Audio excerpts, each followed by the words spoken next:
Hello, hello. I'm the best streamer in the world and don't know how to do my own setup sometimes.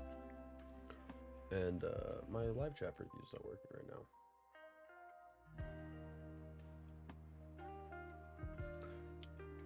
But like the Twitch one is,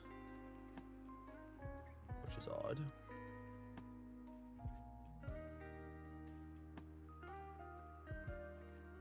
But oh, there's one. Okay, so that one's working now. Yo, what's up, Marshall Bland 8683? What's good, man?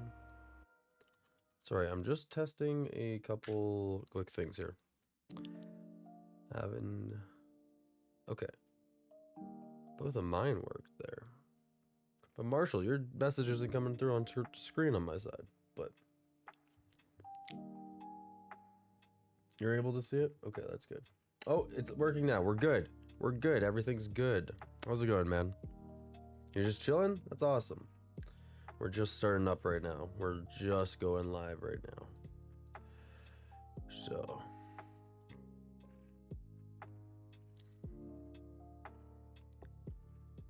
we're about to get back into the hunts.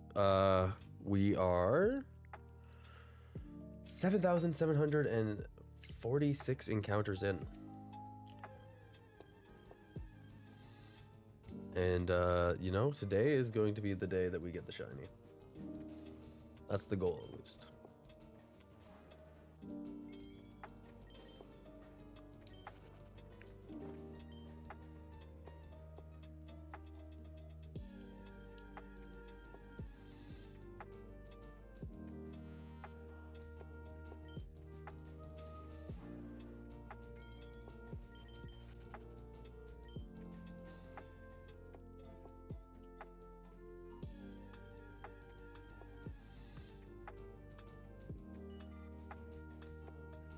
You doing any shiny hunting or anything today, Marshall?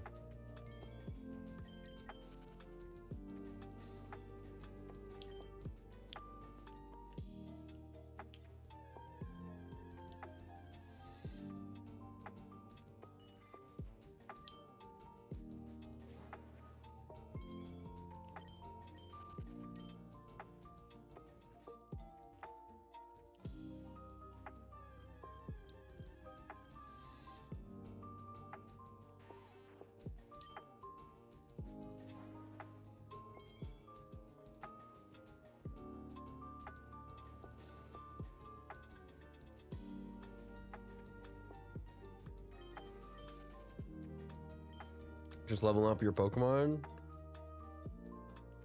Were you the one playing through Red or Fire Red? Because I remember there was someone playing through OG Red and Blue, and then there was someone playing through Fire Red.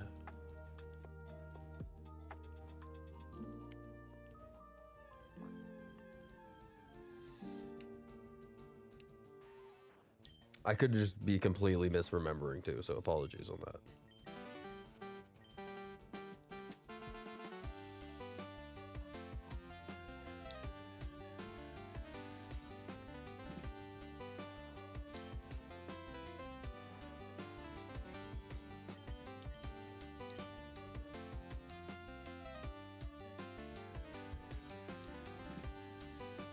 You're playing through both Fire Red and Leaf Green. All right.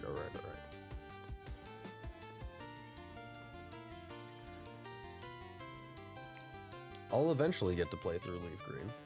As soon as we get the shiny and get out of this forest, make it on to our next encounter.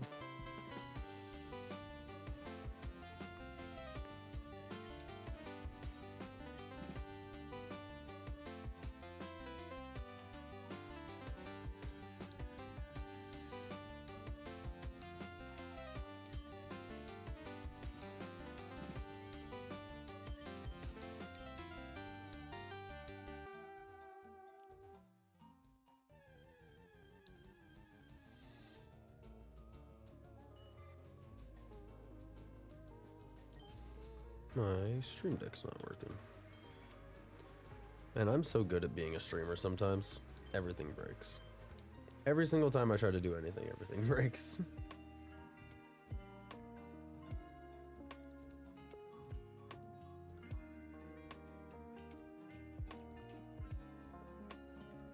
think the whole stream deck itself actually froze. Well, unfortunate, but what can you do about it? I don't want to start unplugging things because I will break things more, so I just won't be able to use my stream deck, but that's fine.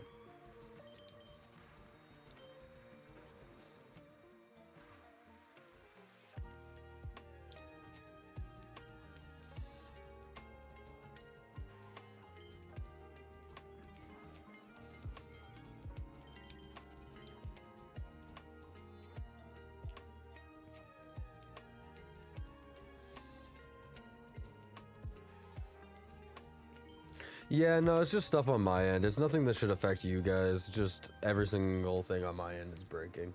But it's just my fault. For your end, should be good, so. I have a button on a little device that lets me skip songs, switch what scene I'm on, stuff like that. But it's not working, but that's fine. It's not a big deal. I just have to do it manually.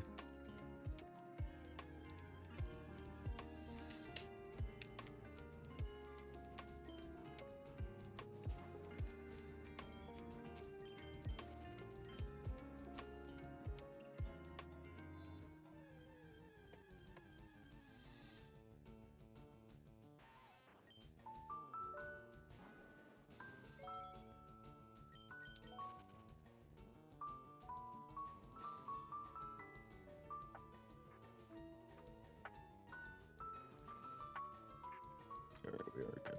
We're up and running.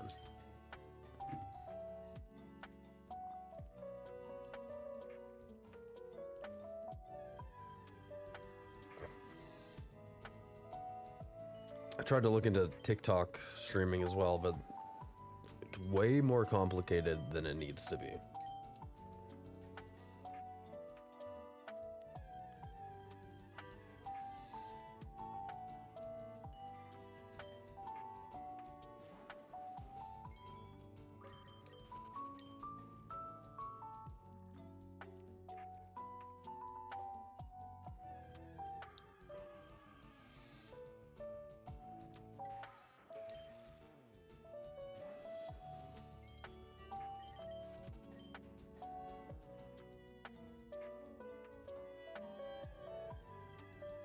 How far into Fire Red and Leaf Green are you? Because if I remember correctly, most people last time I was streaming were around Cerulean City. And then I only streamed for like a couple hours yesterday.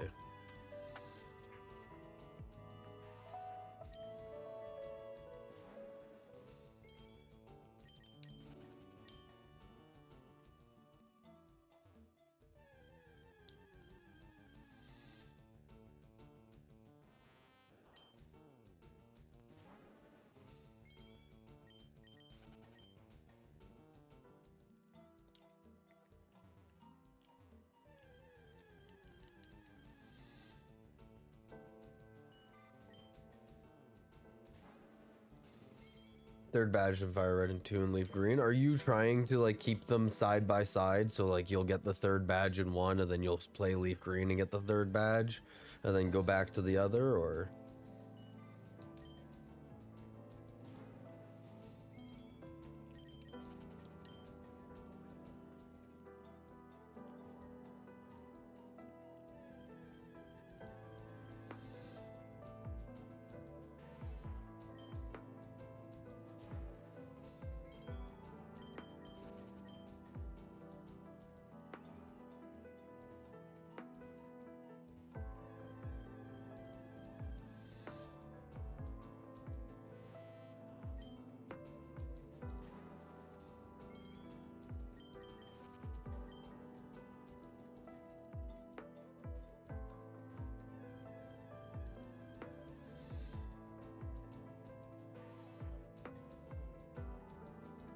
You were playing the game vanilla, but you were kind of thinking about that. It's a neat concept. It'd be cool to play a game side by side. Get like the alternate versions of each Pokemon, so in like one game get a Arcanine, and then one game get a Ninetales. You meant to say vanilla? Yeah, I got what you meant. You're good.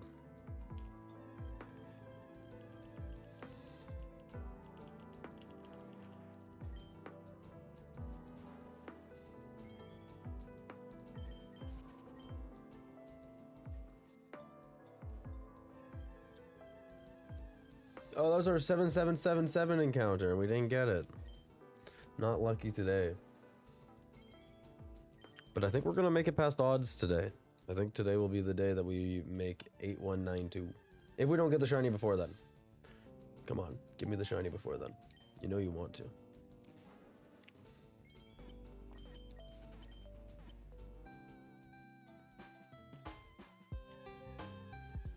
That was your plan, to get both to experience the difference between them? That's, yeah, I think that's a cool concept of like using a lot of version exclusives and whatnot, and just like kind of playing them in a different way, I guess. Like, sure, you'll have some Pokemon that probably overlap, but it's a neat concept. I like it. I'm thinking about eventually picking up Fire Red on my Switch, because right now I am playing on the Switch. I'm thinking about picking up Fire Red because I'm playing Leaf Green.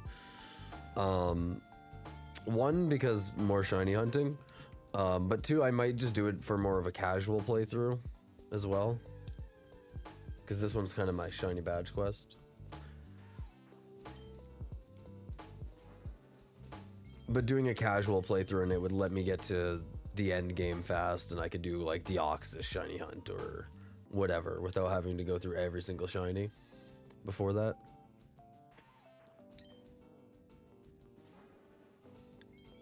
You're playing yours on the Switch too? Nice.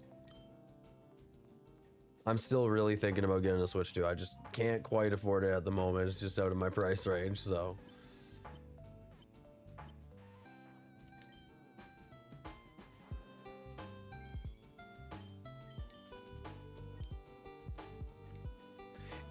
If there was more games that I cared about on the Switch 2 that were exclusive to it, then I would be interested in it. But right now it's really just Pokopia. And like Mario Kart World, I would like to play, sure. But it's just not enough to push the needle for me quite yet. Soon as we get an exclusive Zelda game on there, and when Wind and Waves come out. Like, I will get one before Wind and Waves. But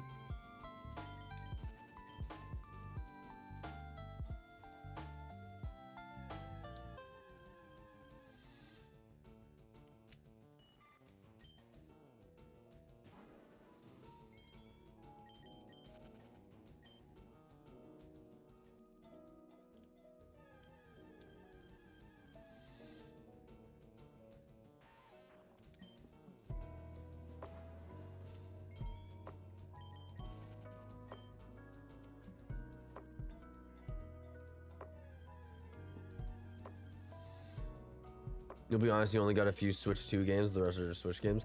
And like, a lot of the Switch games do get improvements on the Switch 2, so it is kind of worth it to get it to an extent. Like, I know lots, like Scarlet and Violet got a very big improvement. You also get more spawns and stuff like that. It's just not quite enough for me, personally. Yet. And it's only been out for like probably less than a year, I think, at this point, so. The new Mario game that will come out on it will be interesting too. If it might also kind of want me to make me want to get a Switch 2. But we still haven't heard anything about that, so I'm sure that's still a ways away.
Just a heads up, the live stream is absolutely silent? It shouldn't be. I could hear things on my end when I previewed it.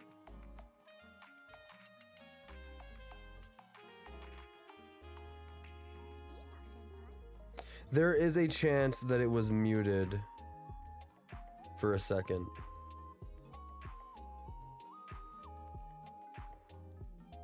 Let me double check it.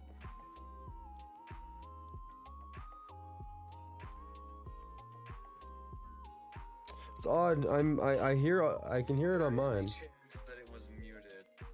I can hear audio.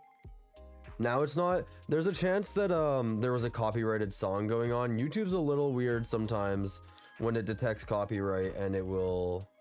No, you're good, Dante. Welcome to the stream, buddy. Sometimes YouTube's weird with copyright.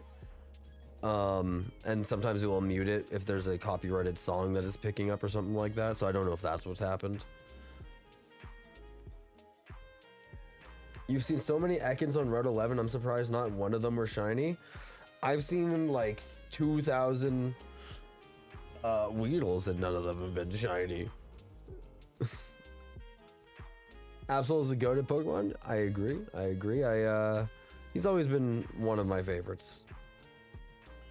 It's hard to say that he is my favorite of all time just because there are over 1,000 Pokemon.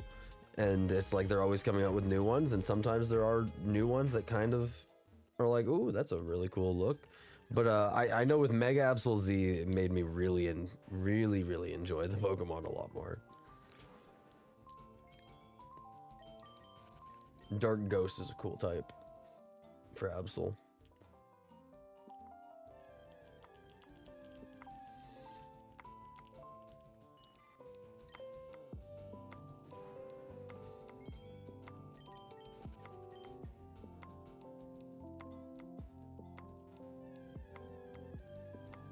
Yeah, I'm going for a shiny only run right now. So the goal is to get a shiny in every single, well, not every single route, but get a shiny before every single gym badge. So I got my Charmander, did the first gym badge.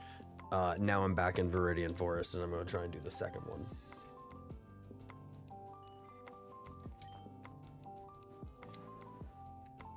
Your top 3 mons are Venusaur, Houndoom, and Absol. Those are all pretty good mons. I love... Bulbasaur is probably one of my favorite starters of all time. I think he's really underrated as well. I love Venusaur as well. Houndoom, cool Pokemon. I've never actually used one, I don't think, on a team.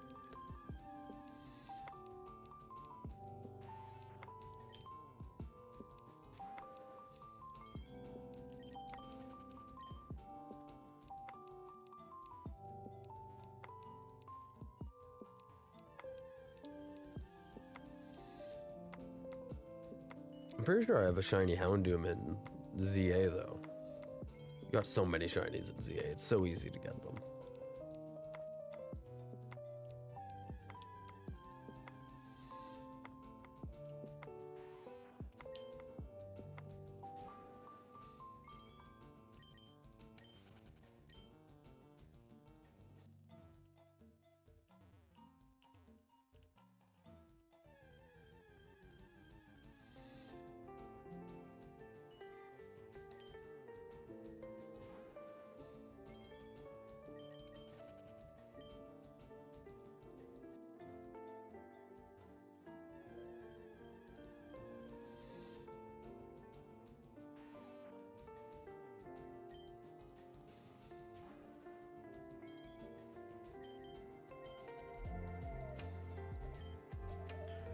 Trust me when I say Mega Houndoom is absolutely busted. His ability powers up attacks in return for doing a little damage to himself. Kind of like Life Orb, but the damage boost is way better. Okay. I mean, yeah, that sounds pretty good. Be right back. You're gonna take your dogs outside real quick. That's all good, man. To deal with your dogs. Give them head pats.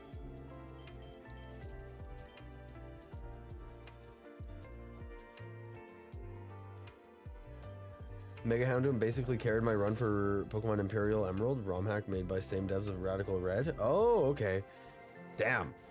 I've wanted to play Radical Red or a game like it, but I'm like, I don't know if I'm that good at Pokemon. I like to think that I'm pretty knowledgeable with Pokemon and like am decent at the games, but like some of those ROM hacks are crazy difficult for no reason.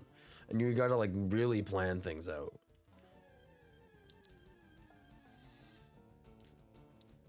But it's almost like a puzzle in that sense too.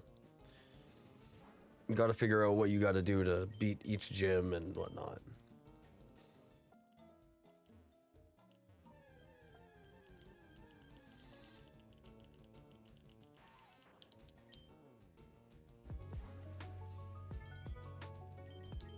I've also wanted to try Kaizomon, but again, I don't know if I'm good enough for that.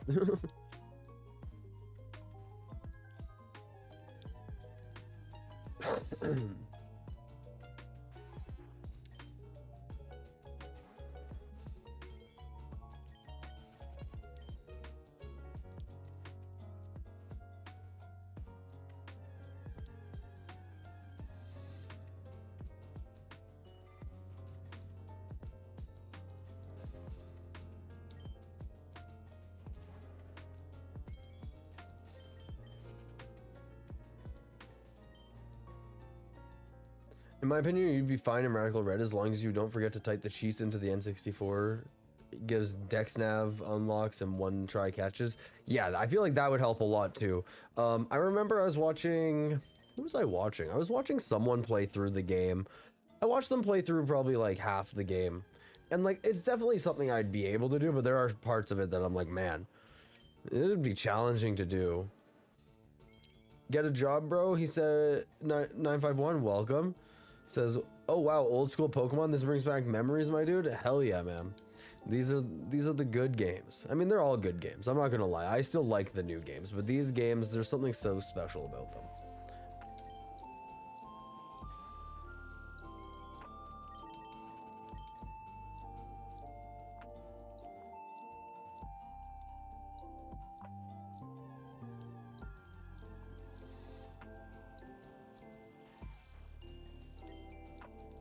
Radical Red and Imperial Emerald are hard but doable, but I'd avoid Run and Bun or Kaizo ROMs. Those are absolutely torture. See, yeah, I've watched some people play Kaizomon and whatnot. I remember I watched someone play through Pokemon Black 2? I can't remember if it was Black and White 1 or 2, Kaizo, and it took them like multiple thousand tries. And I'm just like, yeah, I don't know if I have the patience for that.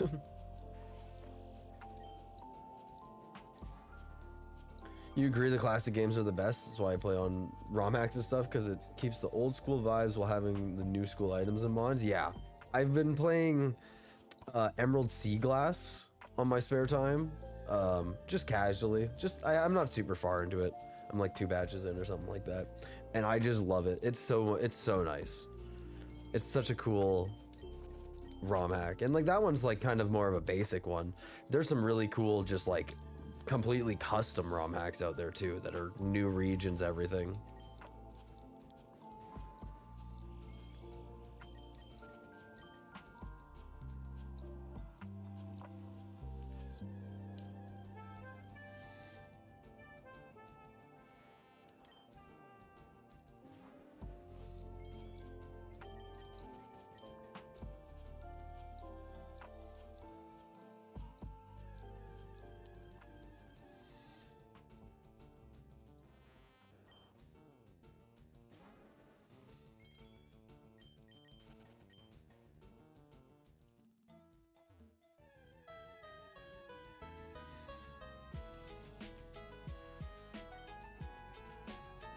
I think the Emerald Sea Glass art style is just so nice. The mix between like these games here and the original Game Boy Color ones, it's a very cool graphic style, and I hope we see more ROMs in a similar art style. I think I saw that there might be one more out there that's a similar art style, but I'm not 100%.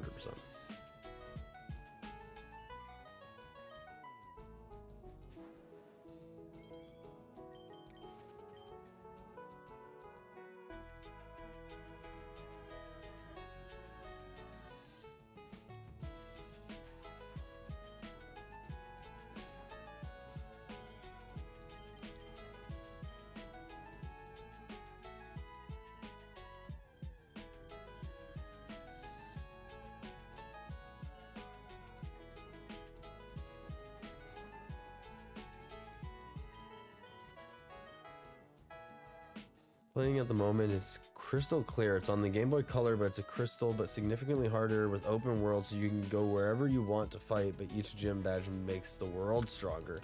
See, and that's super cool. I love ROM hacks that just kind of twist the basic like game in a little bit of a different way. Like, you don't have to change it that much. I mean, it's a big change obviously to Crystal, but it's just like at the core of it, it's still just Johto. At the moment, I just beat the 7th gym now. Everything, even weak trainers from first path became 32. Yeah. So you could literally go and do the gyms in reverse order, which would be super cool.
Yeah, it lets you choose if you want to start in Kanto or Johto. Do you still have to beat one of the regions before you can go to the other? Or can you go and do 3 badges in Johto and then head over to Kanto, do 7 and then come back type thing? Because that's really cool. I might have to check that out.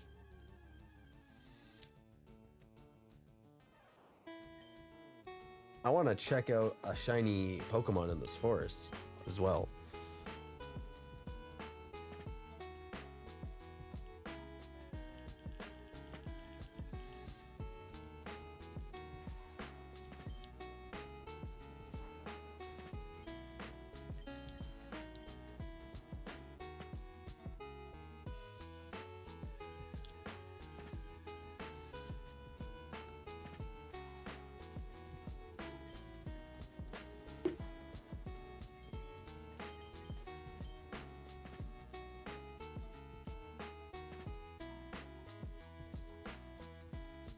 You can do whatever you want. Could start with the 5th Kanto gym and go fight the first gym in Johto. Nice, okay.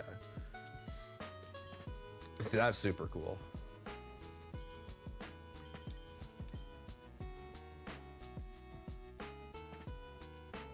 I'm definitely gonna have to go give that a look after stream.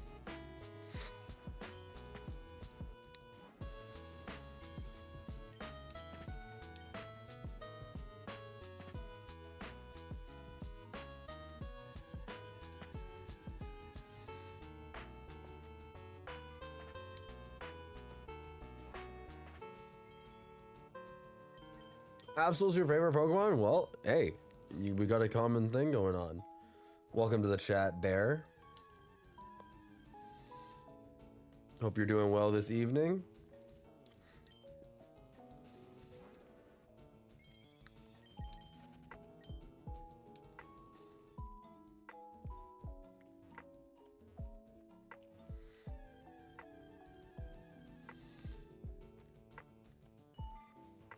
Does it have like fairy typing in it, or is it still just like the standard like Gen 2 typings?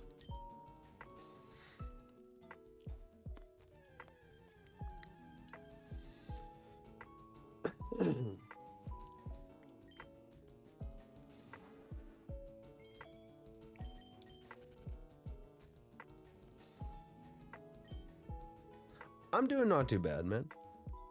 Thanks for popping in.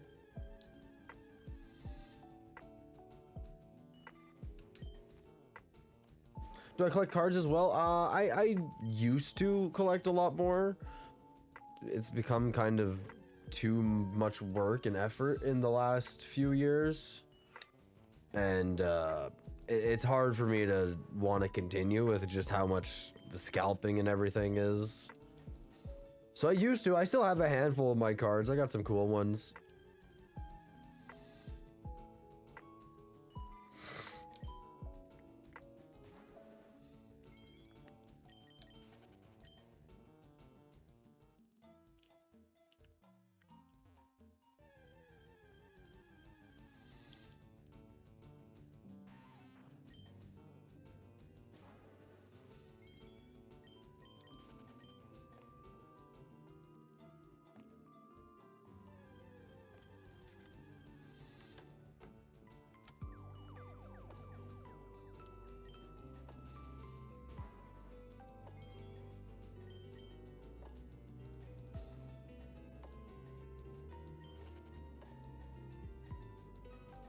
No fairy typing? I don't think it's... I don't think, just because it's a Game Boy Color ROM hack. Yeah, that's fair. I know that some of, like, the, Game Boy Advance ones have fairy typing in it, but I'm sure it's a lot harder to add typings to those older ROM hacks than it is these ones. And I know for a while it was hard to even add typings to these ones. And then we got the game that was like Pokemon Too Many Types that had like 62 types in it or something like that, which is a ridiculous concept. Another ROM you could suggest is Minced Fusions. It's fire and the dialogue is beyond hilarious. I wish I'd played more ROM hacks. I gotta check more out. I gotta. I hear you, man. I feel like I joined the hobby at a bad time. Yeah, it's kind of rough out there right now. It's still a cool hobby. I still love looking at the cards and stuff like that. I don't follow it as much as I used to. Like, I don't follow like, oh, the new set's dropping or whatever. Let me go see what's in it and all that. I don't do like pre-releases or anything like that.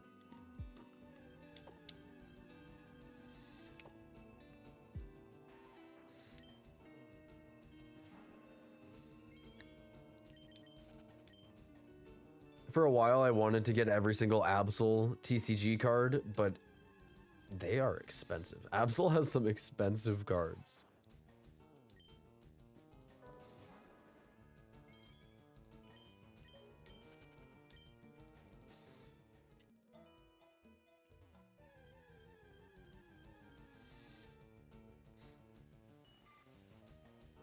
You tried too many types and it was too many types. Yeah, that's what I get. That's what I've heard, at least, is it's hard because it's just there's so many types that one time you think it's weak to this and then it's one-shots you instead and you're like, oh, never mind, I was wrong.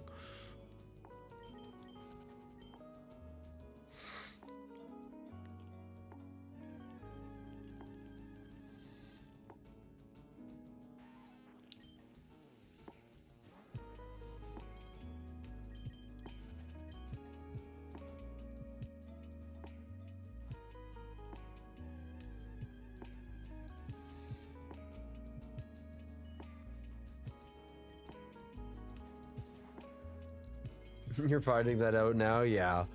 It's cool to collect all the Pokemon cards of one Pokemon. I think that's a really cool idea.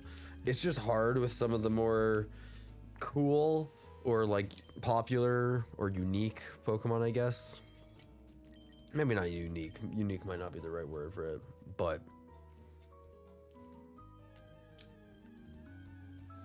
like an Zoroark, Absol. Maybe not Zoroark.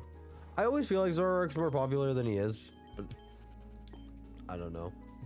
But like Gardevoir, Gengar, Charizard, Pikachu. Even Snorlax, I feel like Snorlax is almost popular enough that it'd probably be kind of expensive to get his cards. Umbreon, super expensive to get.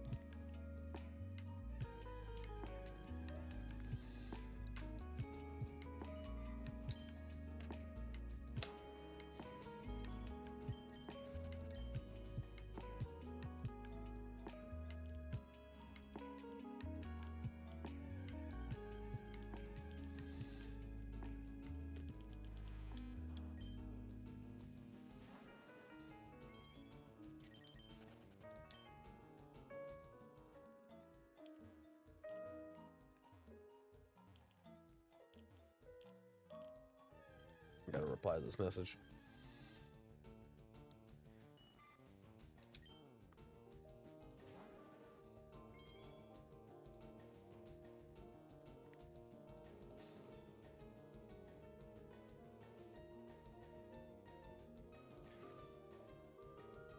Chat, I apologize. I'm gonna have to go AFK here for a few minutes. I don't know how long I'm gonna be, unfortunately. I gotta go take this call. Sorry, guys.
Oh my goodness, chat. If you are here, you're goats. I'm so sorry that I was gone for so long. I had to take that phone call. It was a requirement. But we're back.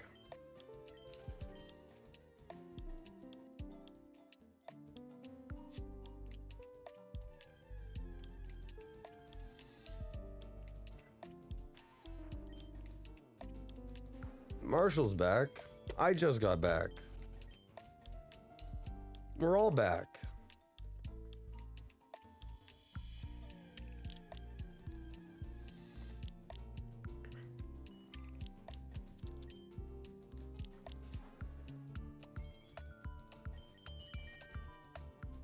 Chilling with your dad and grandpa? Nice. I had to go take a phone call. My girlfriend got off work and had to call me, and we're all good. Everything's good. But no, I just had to take that call. I also ordered some dinner, so I'm gonna be eating some dinner on the side here. I don't know why, but Uber gave me a thing that was like, hey, if you order food from us right now, we'll give you $20 off. And you know, I'm like, hey, I can get a whole meal for less than $20. All I had to pay was delivery, say less. So I paid like $5 for some dinner. So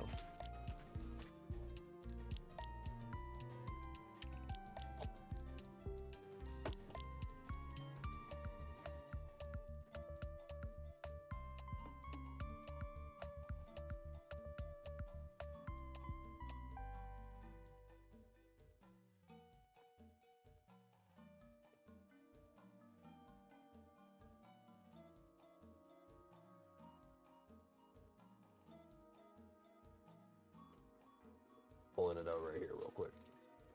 Nice. Alrighty, let's get this shiny. I got food, we got tunes. Now let's get a shiny Pikachu. Or a Caterpie or a Weedle or anything.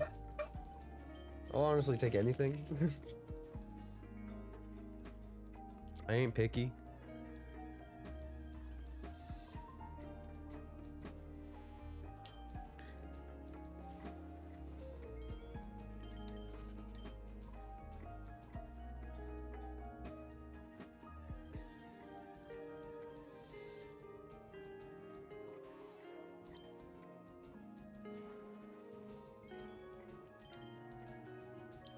You just got back too? We're all here. We're all back. Everything's good. Sorry I was gone for so long there. I didn't mean for that to take as long, but you guys are goats for sticking around and hanging out. I love y'all.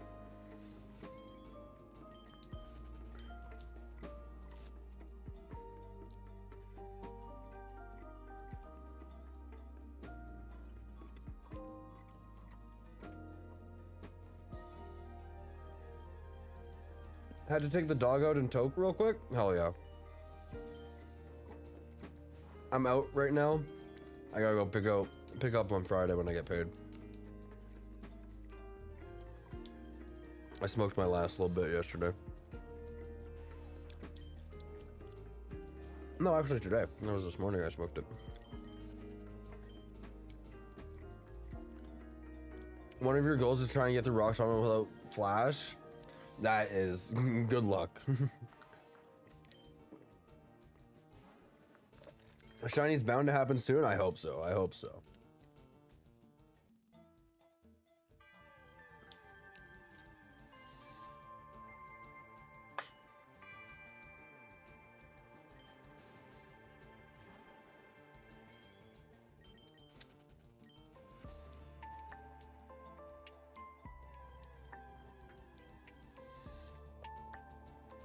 We're definitely going to get close to odds on this stream. If not, go over.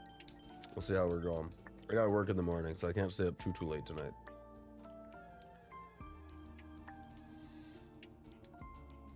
You don't get paid till the 3rd Wednesday of the month. That's a very oddly specific time to get paid.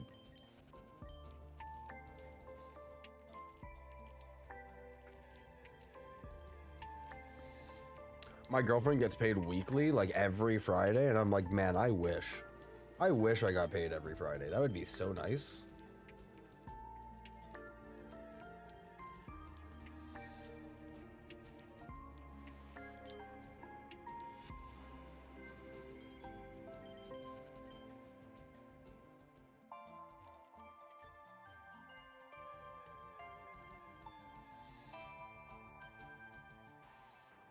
Bro sounds like he wears flannels and shit. I mean, if you check out the the other live stream, there's a horizontal live stream and my webcam's on over there. If you want to see what I look like. I do not wear flannels. I don't own a single flannel.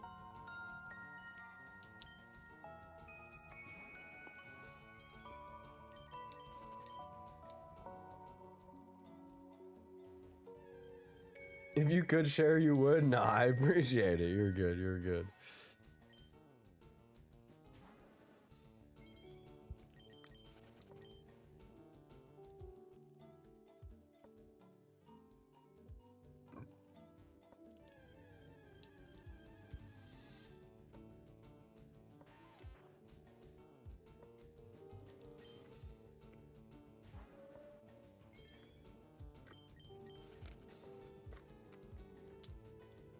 It's a weird pay system with Social Security. Okay.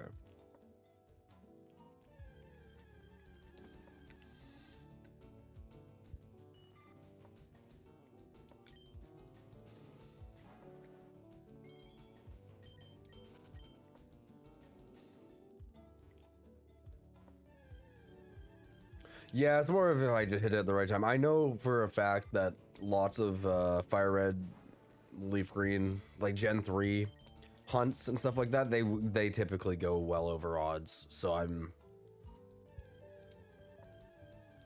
not expecting it right away, but it would be nice.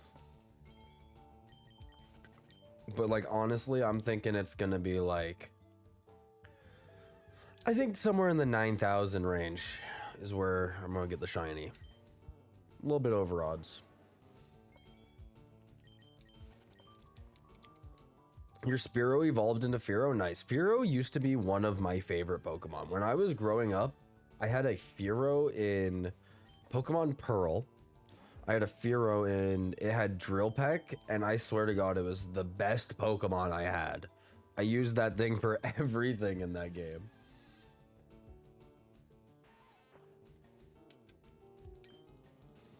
The visual is blurry.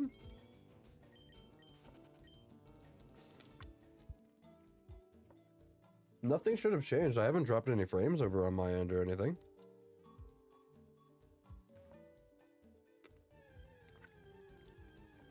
Let me go check on my phone. My phone looks fine. Dude, you might have hit a rough spot of your internet.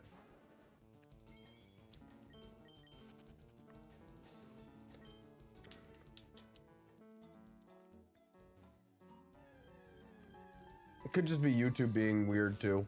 I feel like YouTube is not a terrible platform for streams, but I feel like it's kind of has its issues.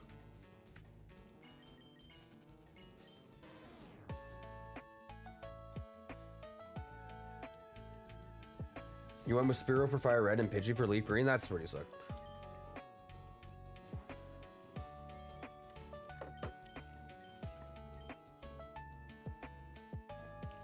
I don't know if I've ever used a Fearow since I had that one in my Pokemon Pearl. But I remember him being so strong for some reason.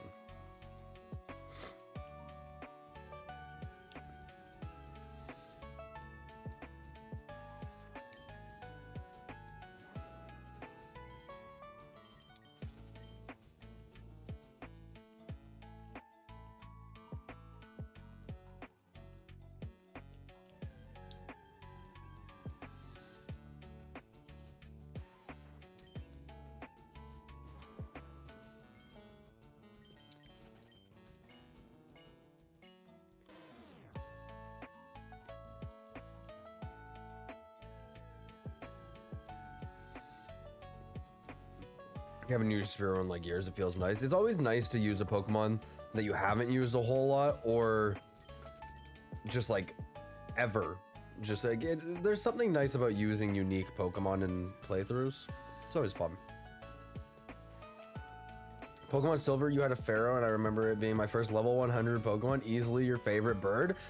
Maybe there's just like a thing with Pharaoh that people like really like loved it. Nowadays, there's so many different bird Pokemon.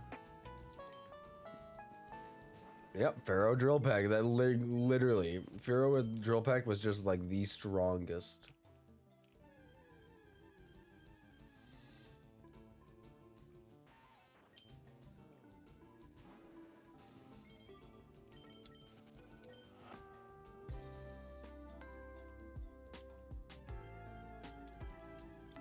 That guy really came in here and said, bro sounds like he wears flannels and shit, and then just dipped. And like, I respect it, but like, what a random comment.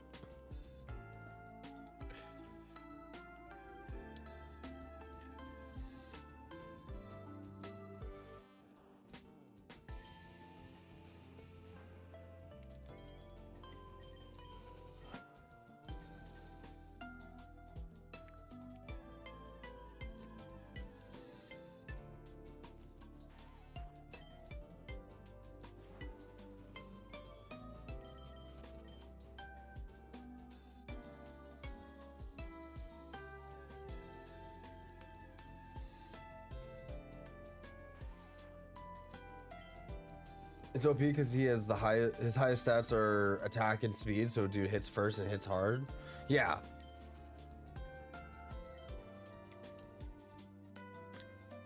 He is just like, he's fast, he hits hard. He's kind of like frail, like if you get hit with an electric move, you're cooked, but not gonna lie, you wear mostly red flannel. It's nice. I have nothing against flannel. I just don't own a single piece of flannel. I don't think I could pull it off as well. I don't think it's for me. By the way, the graphics are blurry for some reason. I don't know. I don't know why it's going blurry for you, because on my end on my phone, I pulled it up on my phone and it seems fine. But yeah, on my phone it seems fine.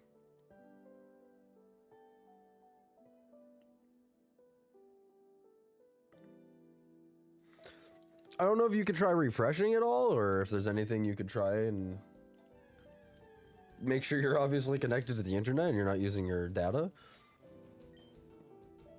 But it looks fine on my end.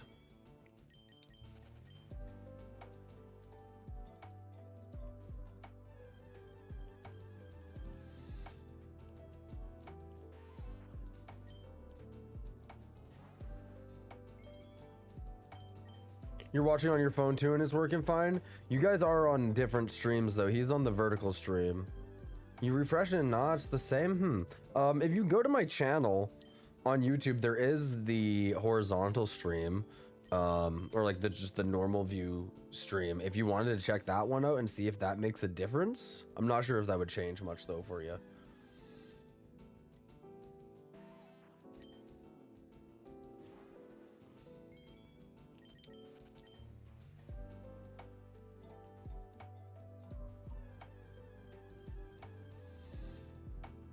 Might just be a connection issue between YouTube and the live. It does that sometimes. Yeah, YouTube, like I was kind of saying, it's a weird program with their streaming.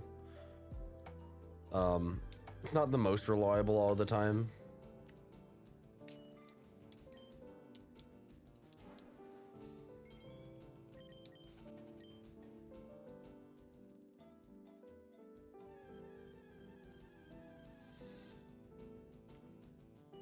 Swap to horizontal is still a little blurry. I don't know. I wish I could help you out there.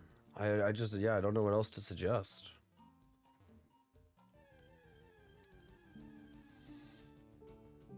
I mean, obviously, there's the third alternative of heading over to Twitch. I'm also live on Twitch, but not everyone uses Twitch or. prefers Twitch or prefers YouTube over it, so.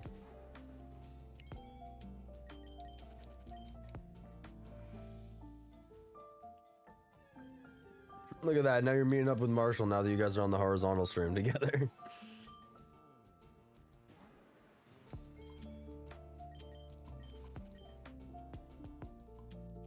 You're good at just focus, not blurry anymore? Great, I'm glad to hear. Yeah, it might have been encoding thing on YouTube as well. Just like their encoders are weird. Could have been the server being overloaded too a little bit. I might have got swapped over to a different server.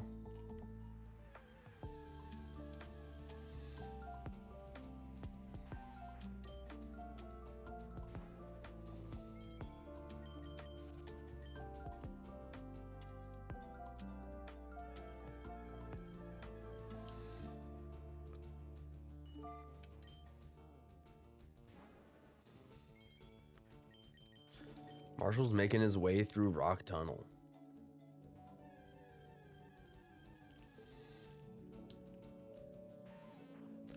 I'm glad it's working out. I appreciate you letting me know that it was doing that though, just in case it was something on my side.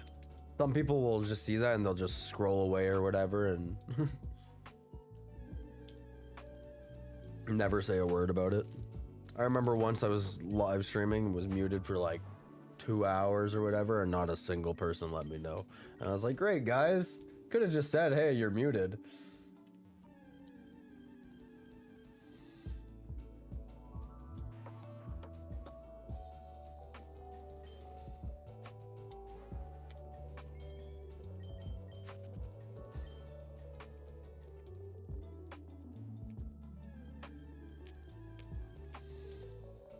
I've definitely done Rock Tunnel without Flash, but it's just annoying. I feel like there's a reason they haven't really kept the Flash around in the future of Pokemon games.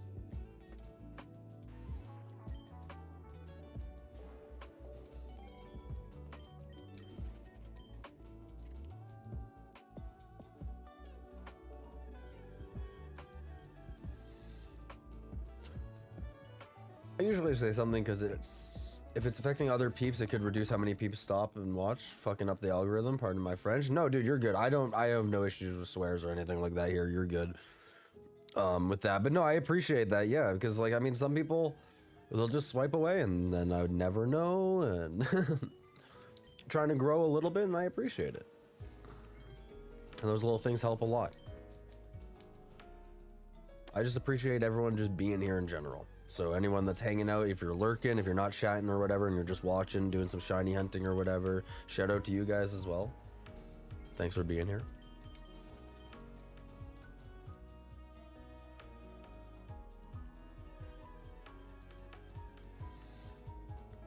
And Rock Tunnel is down, left, up, left, down, right, down, left. Bro's doing Konami code over here to get through Rock Tunnel.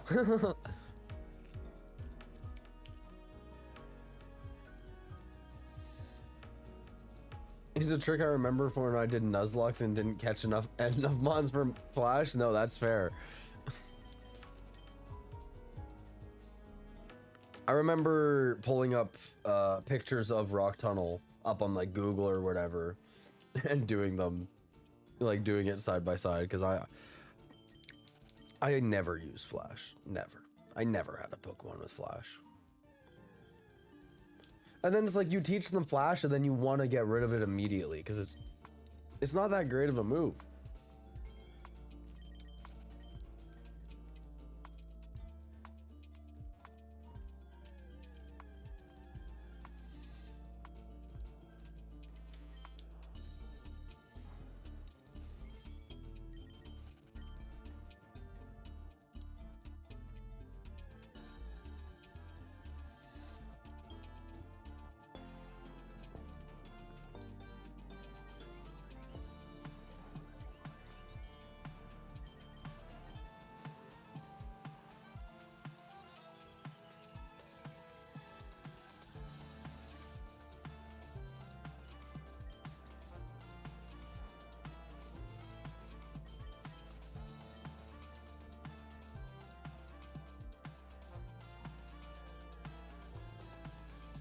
Used it in Gen 2 and 3 because it's so easy to find, and by then I probably have an HM slave in the party. Yeah, and see, that's fair.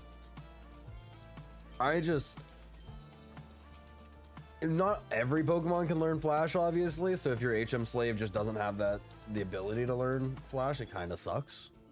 But yeah, in Gen 2 and 3, it's a lot easier to get Flash. In Gen 1, it's like kind of a little bit of a, not hard, but.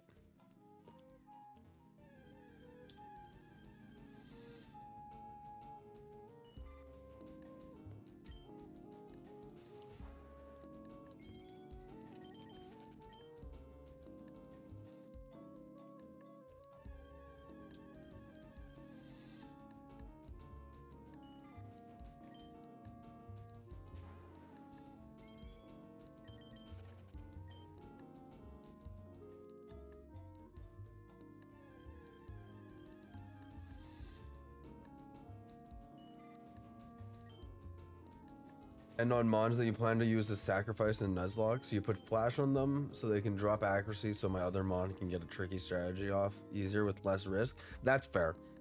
See, and like, obviously not the Nuzlocke part, but I'm sure that is how Flash is intended to use, you know, drop the accuracy.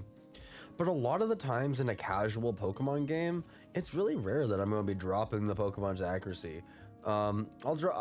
Typically I just raise my own stats. It's rare that I'm lowering the other Pokemon stats unless it's like something that has a chance of dropping stats. But on Nuzlocke, it's obviously much more like useful.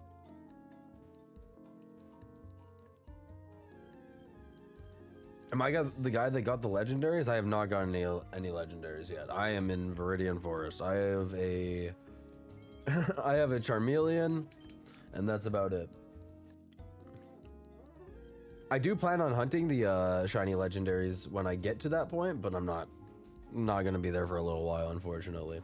Also, welcome in, Dixon. How are you doing? Hope you're having a good evening.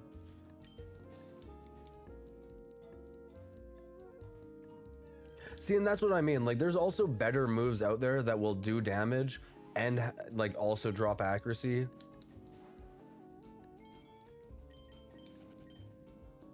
Obviously, some moves like Shadow Ball or whatever, I think Shadow Ball has a chance to drop special defense, but I can't remember what the chance is. I think it might be like 10% or something like that. Or like how some fire moves have like the chance to burn and stuff like that. It's like I would almost rather do that than waste a turn doing Will-O-Wisp. Unless it's a difficult battle that I'm worried about losing.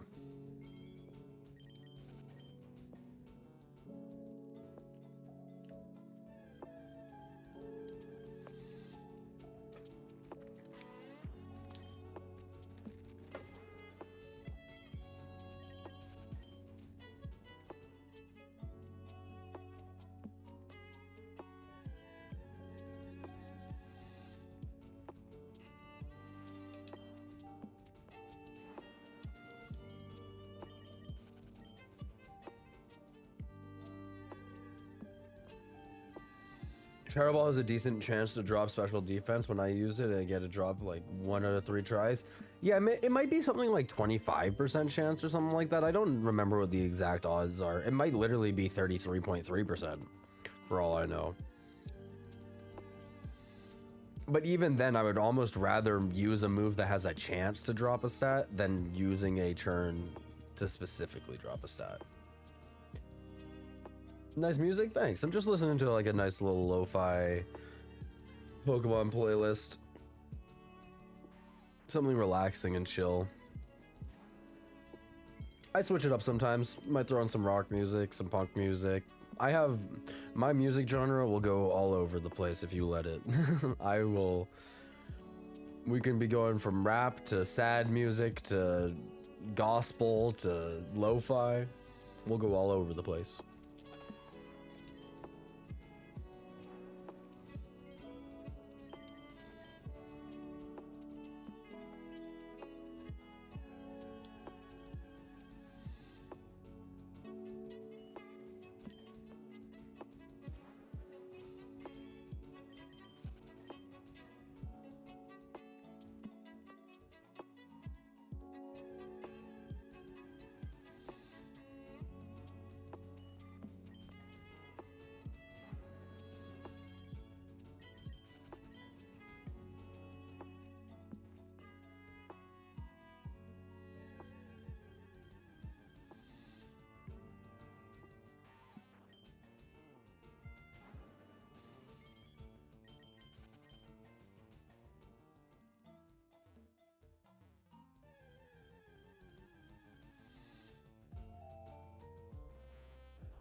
I also kind of prefer trying to do the lo-fi music just because it's less likely to get copyright striked on YouTube. Still definitely happens.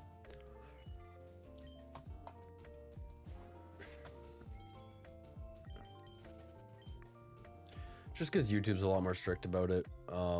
Twitch isn't as strict, but it just mutes your VOD, which can be annoying.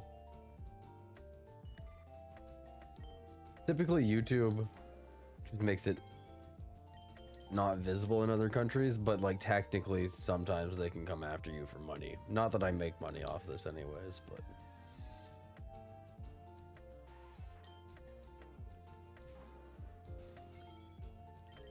it's relaxing. Yeah, that's kind of the vibe I go for, you know, just a nice chill relaxing stream, just doing some shiny hunting, hanging out.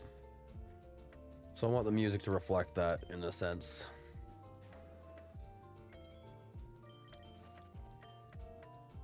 Like, if we get the shiny, I might put on some hype music that's not lo-fi anymore.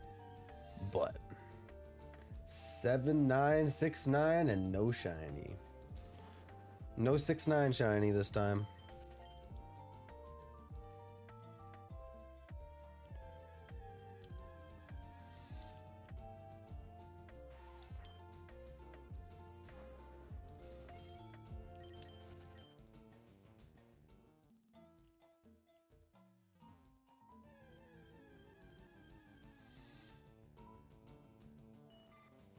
Just chilling, trying to find a shiny type vibe right now. For real, that's the vibe I'm going for.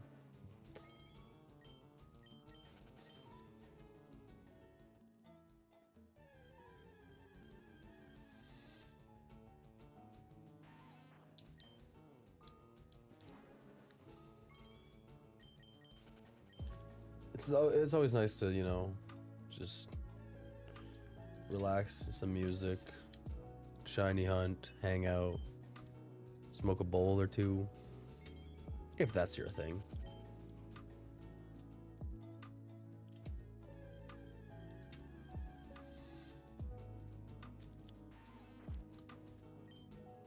You're farming in Rock Tunnel hoping to get a shiny? I hope you get a shiny too, man. I'm sending some luck to you. Rock Tunnel is actually where I got my very first shiny in Leaf Green. I remember as a kid playing through Leaf Green, running through Rock Tunnel and getting into a random shiny Geodude. That was probably my first shiny. In this game, for sure, it was my first shiny. It might have been my first shiny in general.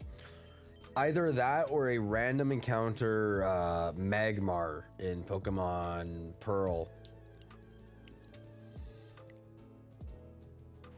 You smoked 2 joints with your Gramps and Dad a bit ago? Hell yeah. I love that. That is a vibe.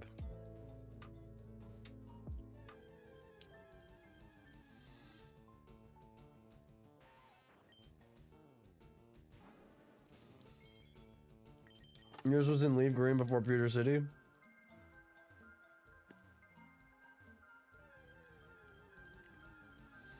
What shiny did you get? Like a Rattata or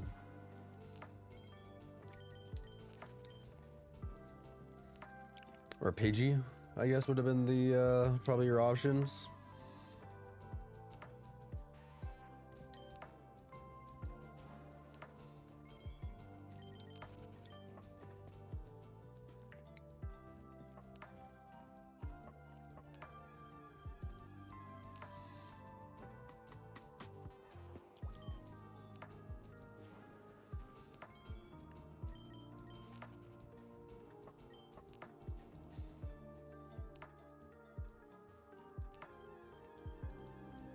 You're playing through Sapphire, just got through the game normally, but I'm high, chilling, high key. I've only legitly found a Zubat in Leaf Green way back when, by accident. You were pissed as a kid? That was shiny? Yeah, man, there's so many stories out there of kids. Like, they're like, oh, when I was a kid, I found this shiny and I had no clue it was a shiny and I killed it or ran away or whatever. And that's always such a sad story.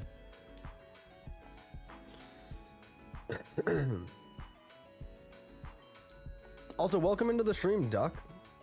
Hope you're having a good night, man.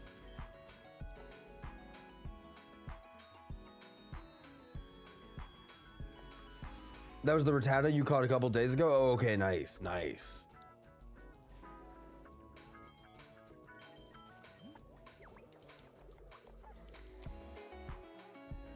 That actually reminds me, I do eventually have to go back.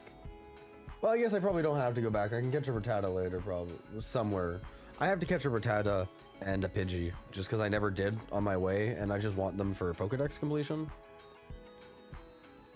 Because I'll need to do that at some point in this game.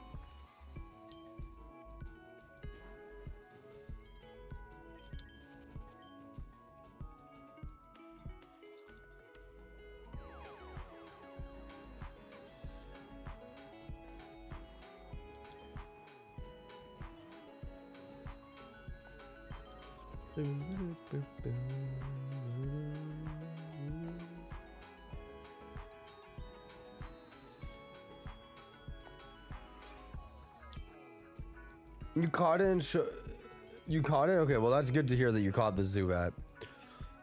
You caught it because it looked different, yeah. Showed a buddy who told me it was shiny. Your one and only shiny, and it was a Zubat. I mean, Zubat is maybe not the best shiny at base form, but shiny Crobat is one of my favorite Pokemon. Like one of my favorite shiny Pokemon. I think shiny Crobat is super sick. Your first shiny was a Chikorita you made into a Meganium? That's sick.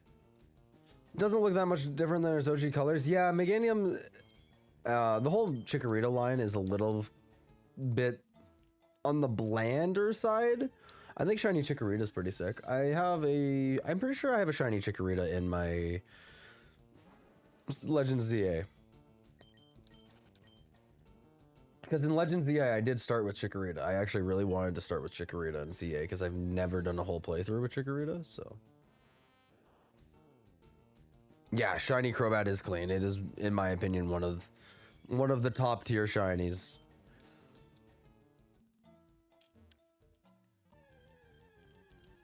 Part of me wants to try and get a shiny Zubat in this game. Guys, we're about to hit 8K encounters. We're 6 away. 8K.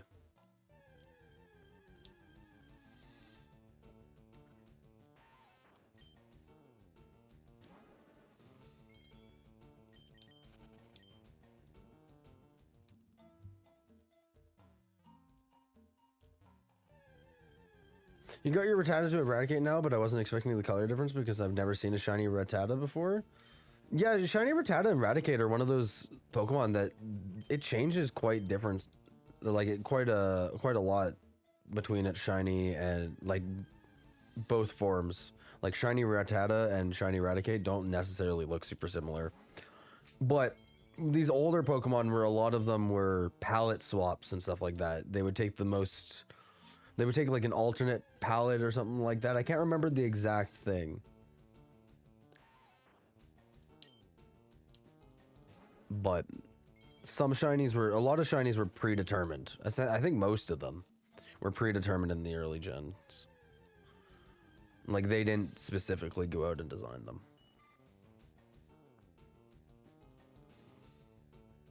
It does look dope. I've restarted my game so many times. It's crazy. Leaf Green is my favorite game, and that and Heart Gold. I had a buddy who tried to get me into farming eggs for shinies. And Masuda hunting, like egg hunting for shinies, is a different breed, especially in those old games. They they can take a long time. I've only ever done one egg hunt for a shiny, and I got a shiny Feebas in Sword and Shield, actually. Heart Gold also, like Heart Gold and Soul Silver, one of my favorite. Maybe it's in my top 3 for sure. I don't know if I want to say number 1. Omega Ruby and Alpha Sapphire might take number 1 just because I have so many memories based on those games.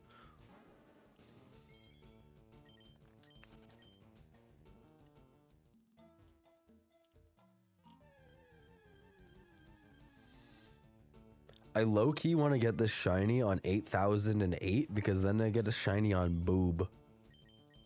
It will look like boob.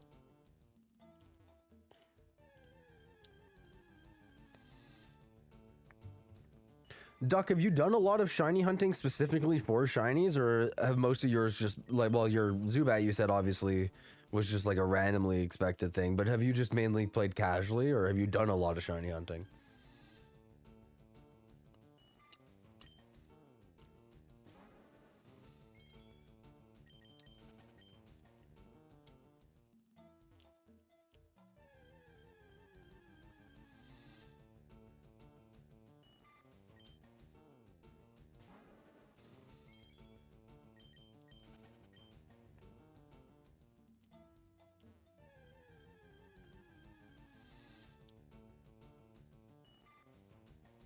We did not get the 8008 shiny. No boob shiny today, guys. No boob shiny. If I got it, I would have named it boob, just so everyone knows.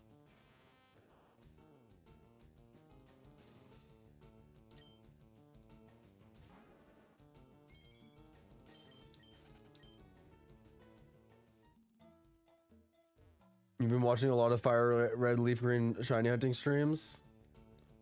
Yeah, I've been loving the Leaf Green, Fire Red. Everyone just been playing through them again, doing shiny hunts and stuff like that. I think it's super cool. But the Pokewalker being a thing in Heart Gold, Soul Silver was super cool. I remember really enjoying that as a kid, transferring my Pokemon over to my Pokewalker and taking them with me to school and whatnot. That was always super cool. You've always done casual from time to time. You've entertained shiny hunting streams. iPhone added streams after hunting. Gotcha.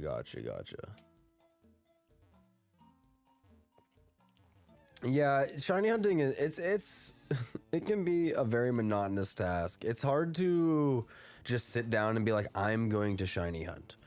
But when you're watching TV or you're watching a movie or hockey or whatever you watch, or even just throwing a live stream or whatever, it makes it go by a lot faster, in my opinion.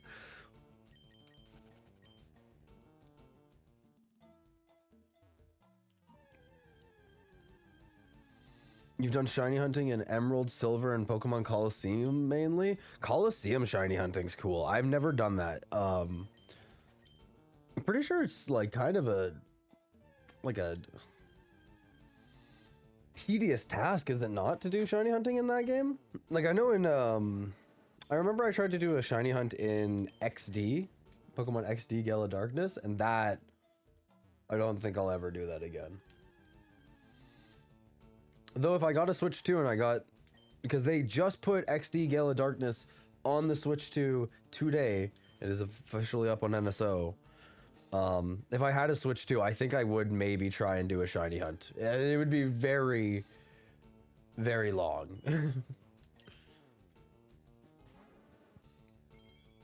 Most of my shiny hunting has been in, like, Omega Ruby Alpha Sapphire is when I really started shiny hunting. That's when I decided, oh, I really like this concept of going for shiny Pokemons. I started watching a lot of live streams and stuff like that.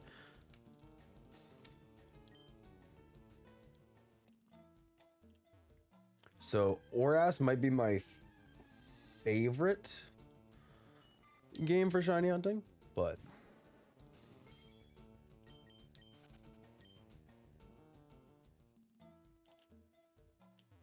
Pokemon Coliseum has this thing where you can't check if it's shiny until the battle's over. Okay, yeah.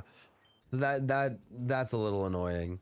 That's probably like 3 minutes of reset then, or whatever, or like an encounter. Yeah, Marshall, it just came out. They just tweeted about it like maybe 2 hours ago, saying that Gale of Darkness is on the NSO. I've never personally finished Gale of Darkness, but I played a ton of it. I got like right up to the end too, I remember, and I never finished it. But those games are very cool. They're different.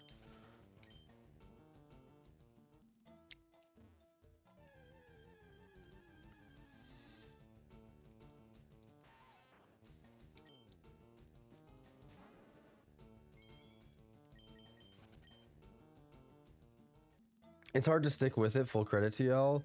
All the restarting takes away from my game time. I only get 2 hours, if that, to game because of life and work. Yeah, it really, it's not for everyone. Like, some people don't have necessarily the time to be doing shiny hunting, so it's hard for some.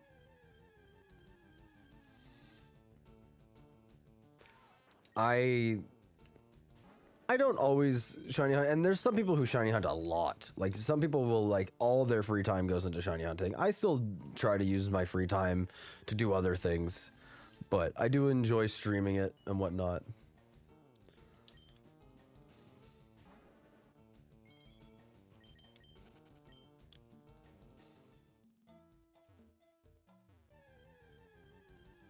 Just a warning, Gale of Darkness might be shiny locked if you're not mistaken. I'm pretty sure you can get shinies in that game.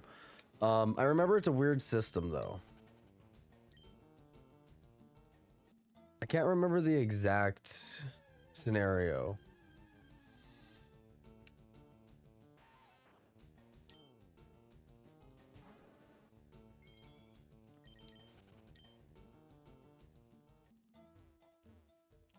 You got the update? Nice. Okay, yeah, so it is out already. Crazy with Coliseum shiny hunting. I don't know how anyone could deal with that. That sounds rough. Oh, yeah. Like, I don't know if that's something I could personally do. I could do, like, one hunt. I think one hunt on that game would be cool to get a shiny and say that you did it, but I don't know if I'd be able to do it. You subbed to me, you seem like a cool dude. Thank you, man. I appreciate it. I don't know why subs don't seem to show up in my activity feed a whole lot. I think it is a... I think it's a thing with YouTube. If your subscriptions aren't set to public, it doesn't give me the notification. But I believe you, and I trust you, and I appreciate you. I just appreciate people hanging out here.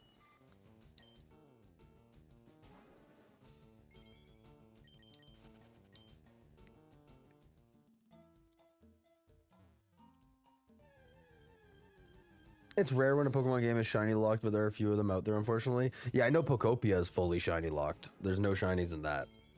Which I think might be the right idea, because I think people would spend a lot of time shiny hunting in that game and play less of the actual game. But, like, I don't know, play your games how you want to. But the other thing I think is, I think they're going to do events that will be like, oh yeah, play now and have a chance to get a shiny Charizard. Play now and get a chance to get a shiny Ditto.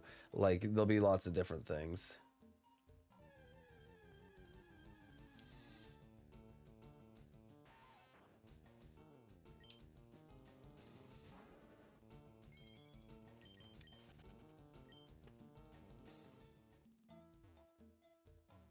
It said yes, there is shinies, or yes, it's shiny locked. Because I could have swore there is shinies.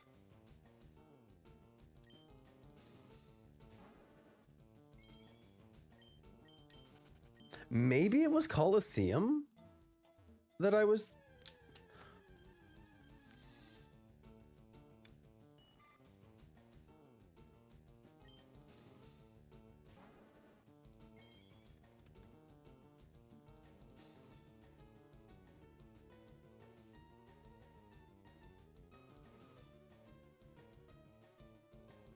The starter Eevee and certain Pokemon in-game trades apparently can be shiny. Non-shadow Pokemon can be shiny.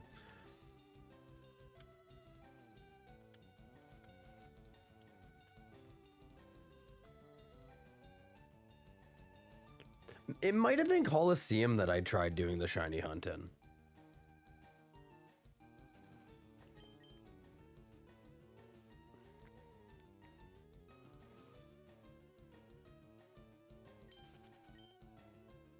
It's a bummer it's shiny lock. They tried to shiny lock the first calls. Yeah. But Gale of Darkness is an absolutely go-to game, so shinies are not still a great game. Yeah, I remember really liking just the overall everything of that game. Like, I love shiny hunting, but I also just love Pokemon. I can play through a Pokemon game without shiny hunting. I just think it's cool to get a shiny here or there.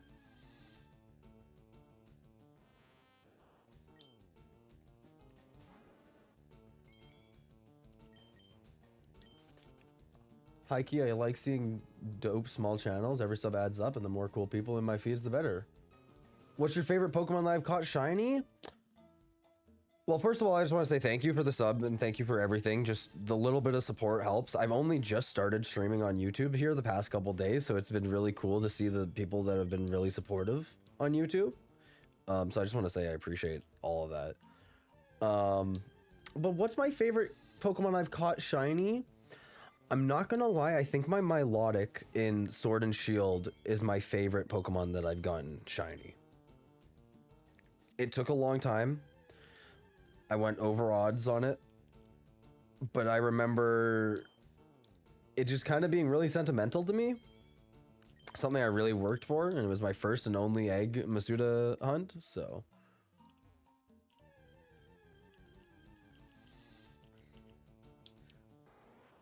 It said they're generally shiny locked. Okay, yeah.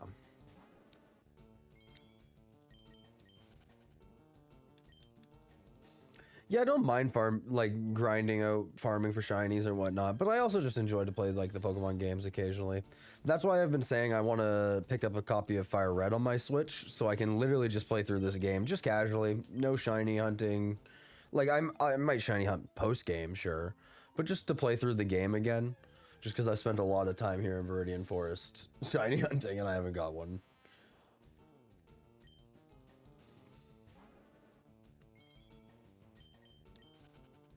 Milotic is a fire shiny. Yeah, I really like Milotic's shiny. It's, I don't want to say subtle. It is a solid difference. There is a solid change to it, but it's super nice.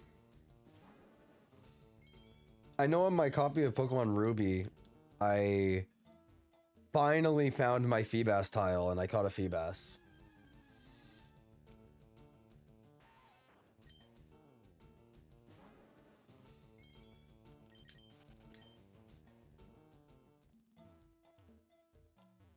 I have a physical copy of Pokemon Ruby on my DS Lite. Should be.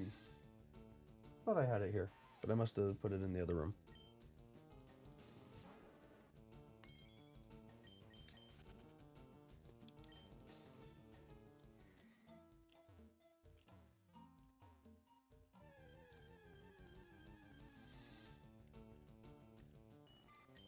I actually just the other day caught a shiny Groudon in Pokemon Shield. I was doing Dynamax adventures, where with Shiny Charm it's like a 1 in 100 odds, which is a little bit insane odds, but with Dynamax adventures you actually have to kind of like go through the battles and it takes a little bit of effort, so.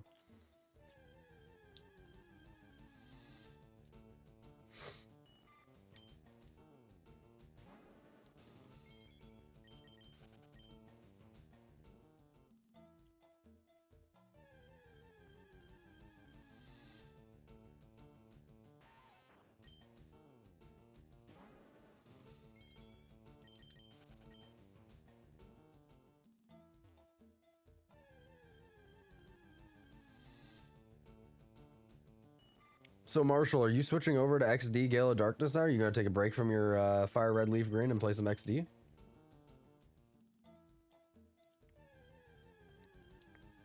Shiny Groudon is one of your favorite shinies. The yellow goes hard. I think that Shiny Groudon gets a lot of hate. I think that modern Shiny Groudon is a little bit worse. I think that the sprite version of him is a lot nicer looking. The 3D models with a lot of Pokemon kind of made their shinies worse. Like Gengar actually has an okay shiny in like Fire Red Leaf Green, but then you get to like Gen 6 and it kind of just completely becomes washed out. You tried to catch a shiny Snorlax way back then, but I'm colorblind as an adult, I learned, so I can't tell shiny Snorlax away from the regular one. So you would have to be going specifically off seeing the shiny sparkles or hearing the sound. Yeah, that would be a struggle. Shiny Snorlax is a cool shiny. It's another one of those subtle ones, but I think it's a cool shiny.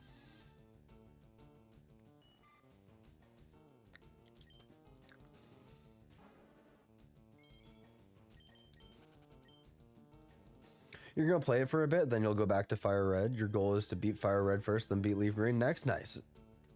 Yeah, I think XD is a super fun game, so I think you'll enjoy that a lot. I definitely recommend playing through it all after you're done Fire Red, Leaf Green.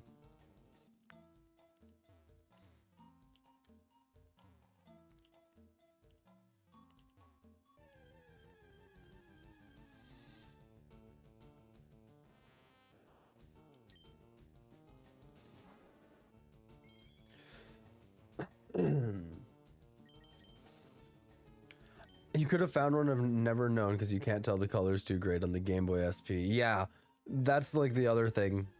You might have just like, you could have had one and never known. There's other shinies too that you may have run into and never noticed too.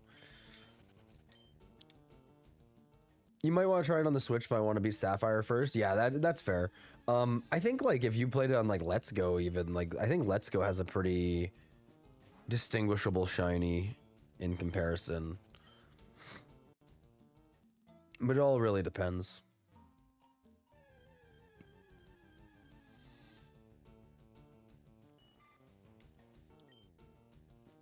You highly suggest saving XD often before battles and stuff like that, and catch every shadow mon so you don't miss any possible, so you can catch the secret. Yeah, which like I remember that was a thing too with XD, is making sure you got all the shadow mons and stuff like that, or as many as possible.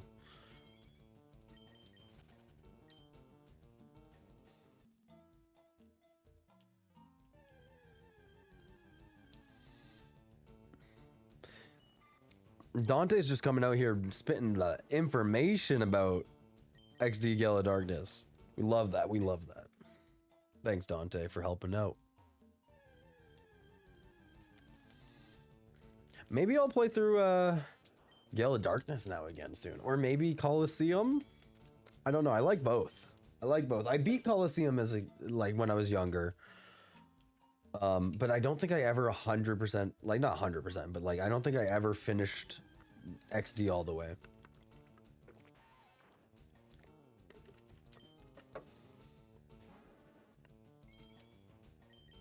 I just realized, did the music stop or is this song just real quiet? The music did stop.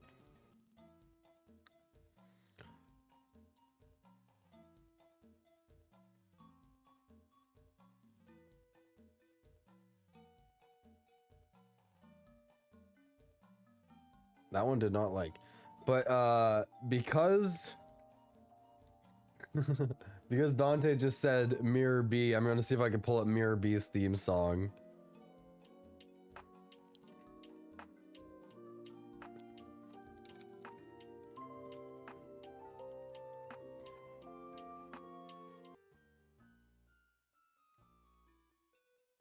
Yeah, his battle theme, because this theme goes so hard. Oh, I gotta switch this so you guys can hear it again.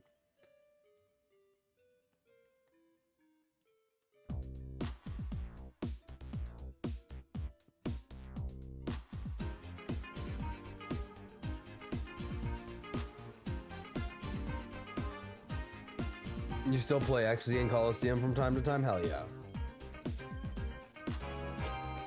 That's what we like to see. This might be a little loud. I'm gonna turn this down a little bit. This battle theme is so good. It's so good.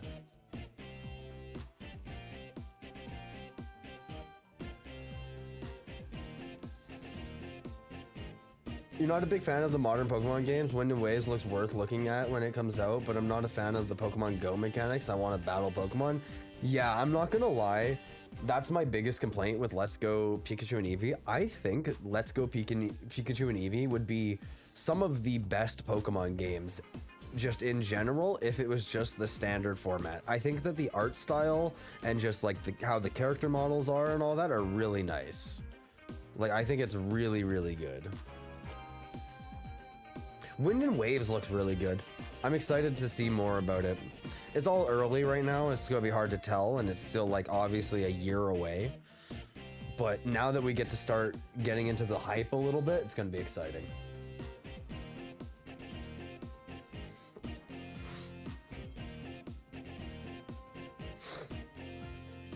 Pyrite Town theme is also fire. Yeah, dude, I remember this game just having a lot of really good like songs in it.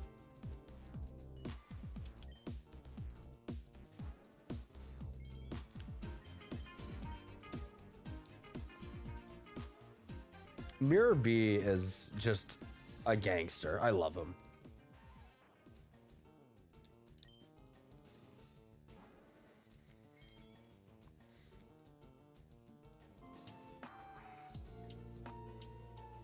This one's a Pokemon Rangers song.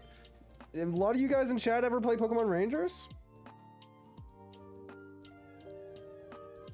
I remember playing Pokemon Rangers on the DS. And I remember really liking it as a kid. And I would love to actually play through that again, because that was really fun.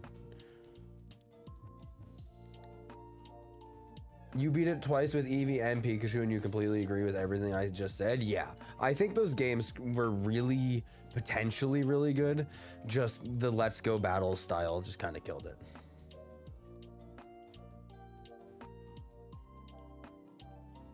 As long as the game has life and the ability to battle Pokemon with turns, you'll be happy to buy a Switch 2. Yeah, I will be buying a Switch 2 for sure before Wind and Waves drops, just because I will want to play that day one. But yeah. I understand the whole turns thing. I liked in Legend ZA, I liked the concept of the cooldowns and stuff like that. I think it's unique and it actually does work kind of well for Pokemon, but I wouldn't want to see it in the main series. I wouldn't want to see it in Wind and Waves. I think keep that type of battle style in the Legends format and it would be good.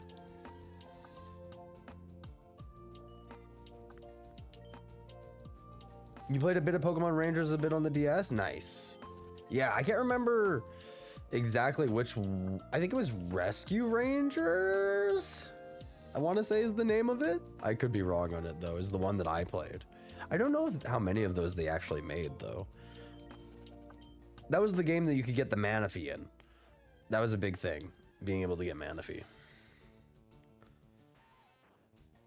Pokemon Rangers was one of your first Pokemon games. Its music and story was mint. Yeah, it was probably one of my first Pokemon games too. Like, I remember when I got a DS Lite, I think I got Pokemon Pearl and then Rangers. Pokemon Mystery Dungeon and Pokemon Conquest. I've never played Conquest. I played some of Mystery Dungeon. Explorers of Time, Explorers of Darkness, I think, but I never fully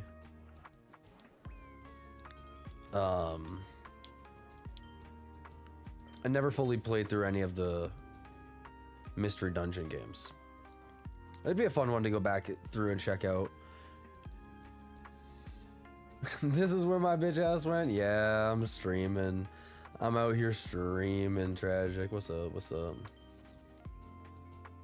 You're hoping Wind and Waves has a custom consoles like when they come out like Halo 3 Xbox or Gears of War Xbox? Yeah, I'm hoping that they do a cool Switch 2 console for Wind and Waves, but I wonder if they'll do something unique or if it's going to be something like, because the current Switch 2, the only colors are just the accents under the joysticks and the connector pieces. So if it's just like the black Joy-Cons with the connectors and joysticks recolored, I probably won't bother too much. But if it looks cool, I'll be interested.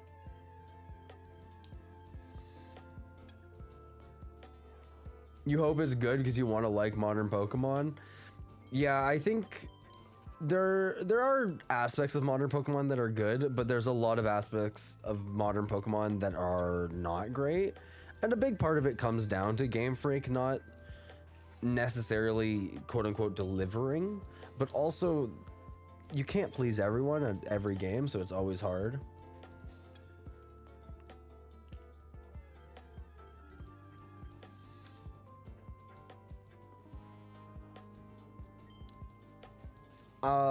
Like Scarlet and Violet, I think was a cool really cool concept and maybe a step in the right direction of a open world Pokemon game where you can just go wherever you want. There's no set order you have to do things in. And the multiplayer aspect. I've always talked about having multiplayer in Pokemon games and how neat of a concept it could be to just be able to run around the world together. And I loved that in Scarlet and Violet. Me and my girlfriend put in tons of hours together shiny hunting and just catching Pokemon, completing our Pokedexes and stuff like that. And that's some good memories there. Just being able to play with your friends. Pokemon Conquest, I think you'd enjoy. Picture strategy game, but the map layout is like Dynasty Warriors, where you need to take the other base's bases for your army. Oh, okay. Yeah, I've never really looked too much into Conquest. I've heard of it, but I've never really looked too much into it. I might have to take a peek at it.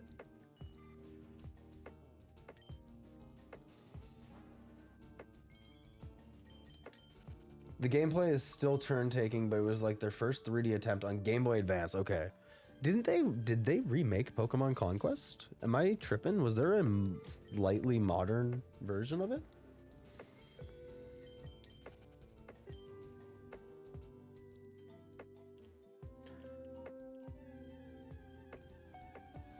All right, 9th tab plus muted. Thanks, Tragic. I appreciate you, buddy.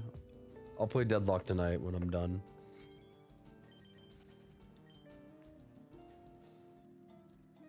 Rangers, Leaf Green, and Pokemon Yellow with a GBA were your first Pokemon games. Mom got them from her garage sale for like 20 bucks. My first Pokemon game that I owned was a Pokemon Pearl copy. I remember on my DS, we went to Rogers, which at the time was a movie rental store and stuff like that. And you would like rent games and whatnot. It'd be like 7 days, 2 days or whatever. And I rented Pokemon Pearl, and since the save file was tied to the cartridge, I loaded it into my DS, and they were, I think, 3 gym badges in, and their name was Monica. So that is why to this day I still name every single one of my trainers Monica when I get a Pokemon game. My modern games, I pick the female trainer and I always go Monica just to keep the tradition alive. So Pokemon Pearl would have been my first one, and then I think I played through Fire Red shortly after.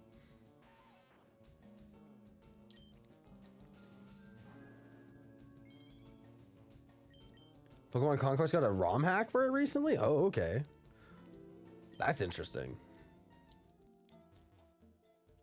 I think there were limitations on the Switch. We're having a world that can even compare to Skyrim is very taxing. So in the Switch 2, there's hope. Yeah, and I think that's the big thing, is the Switch was not powerful enough for their visions, but at the same time, they probably could have optimized it better in certain senses. But like, yeah, I think that now that we are out of the era of putting Pokemon games on Switch 1 and Switch 2, and we are in the new era of Switch 2 exclusives, I think they should hopefully be nicer looking, run better, and I think the open world aspect should work better with it.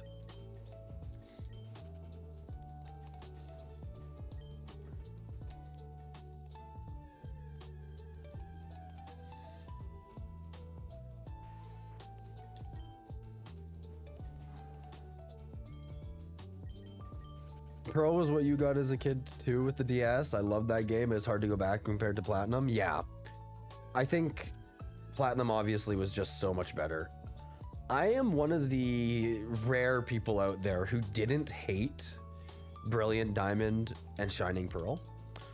I thought the games were fine. I think that there was a world that we could have got a really cool remake of it in a style of Let's Go, but with normal battling and stuff like that. Ignore the Let's Go tag, but like visually looking like Let's Go, and I think that would have been super nice and super cool, and I would have really enjoyed that. But there's a part of the chibi aspects that I kind of liked. Like, the way I looked at it is, if I were to take Pokemon Pearl and Diamond and make them into 3D models, that's what Brilliant Diamond and Shining Pearl would look like. I think they should have done more to include the Platinum content. But I don't think the games were as bad as a lot of people made them out to be.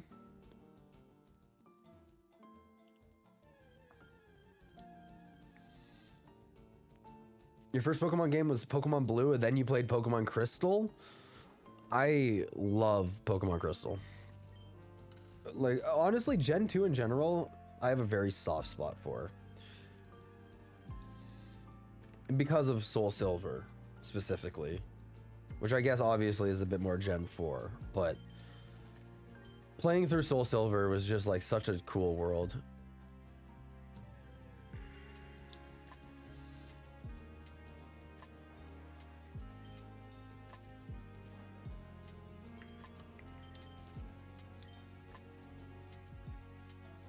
The Eevee is nice to have in Gale. Yeah, that's one of my favorite parts about Gale of Darkness. I always get them a little bit mixed up. Gale of Darkness, you get the Eevee, and then if I'm correct, Coliseum is the one where you have Umbreon and Espeon to start, I think. But I remember that game, being able to start with an Umbreon and an Espeon is super cool.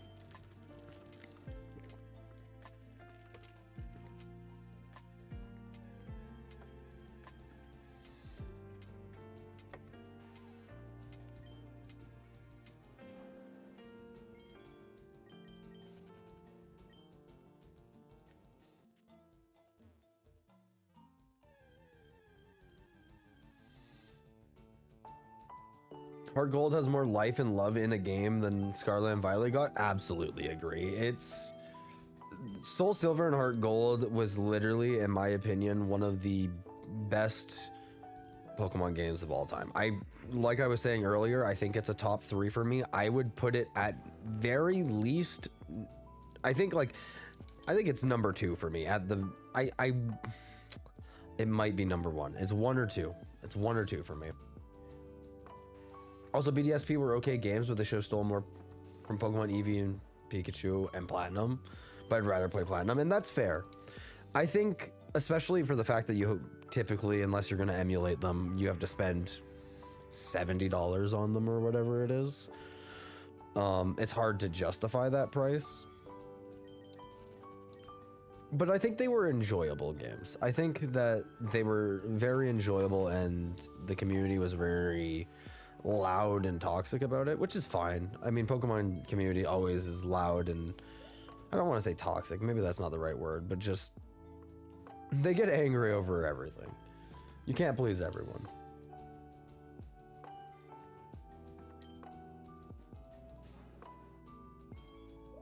I don't know if I still say my favorite Pokemon game was Omega Ruby so far for the new gen games. The remake was near perfect, or Heart Gold, Soul Silver. Love when they remake old games and add a bunch of extra stuff. See, and Dante, I'm with you 100%. I think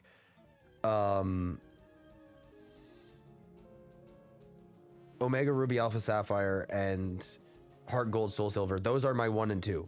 Like, that's what I was saying. Like, I don't know if I would put Heart Gold, Soul Silver as 1 or if I'd put them 2.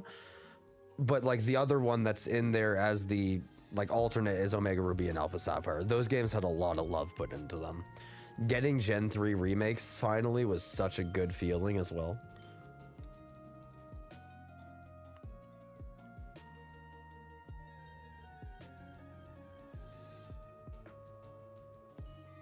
The Pokemon following you in Eevee and Pikachu was mint, but Shining Pearl and Brilliant Diamond sucked with Pokemon following you. Yeah, there were like, I think a part of the issue too was just the engine that they used. I think because it was a Unity game. I just don't think it was as fledged out.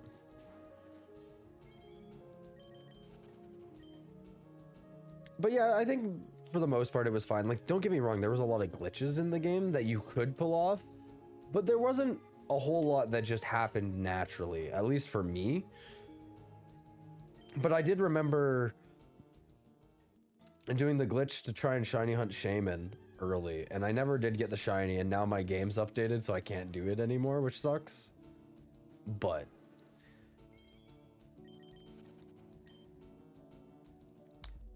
you're a simple man. I love mixing nostalgia with new age, so we get the best of both worlds. I'm the same way. I love just modernizing nostalgia games, not too much, not going crazy overboard, but just like there's a certain level.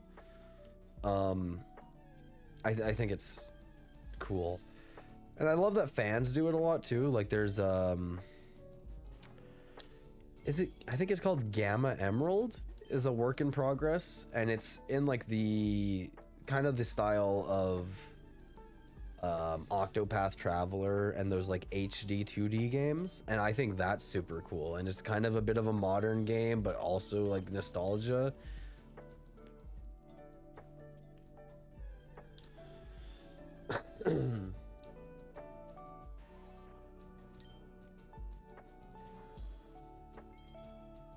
Heart Gold, Leaf Green, and Pokemon Black and White were your all-time favorite games.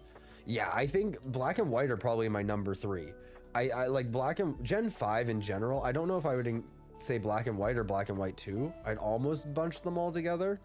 Were some of my favorite Pokemon games. They're very good. Super good. I remember not liking them as a kid when they came out. I remember not being a huge fan of them. But I was at that age where I started to kind of fall out of Pokemon just a tiny touch. But then X and Y came out and I was right back into it. Yeah, the Pokemon community is a rough group to make happy. No matter what you do, they're always going to have something negative to say.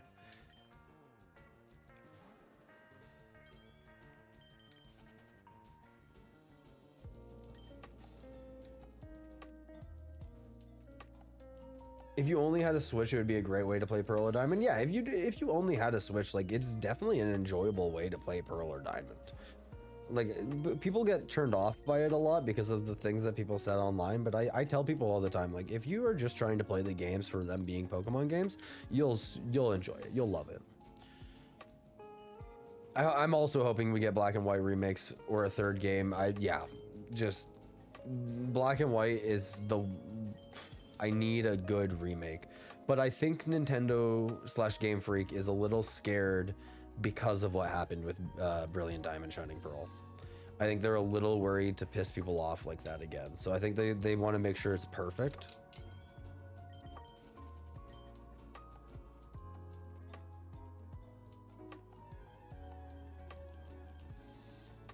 Speaking of Pokemon Black and White, we got a song for Black and White right now.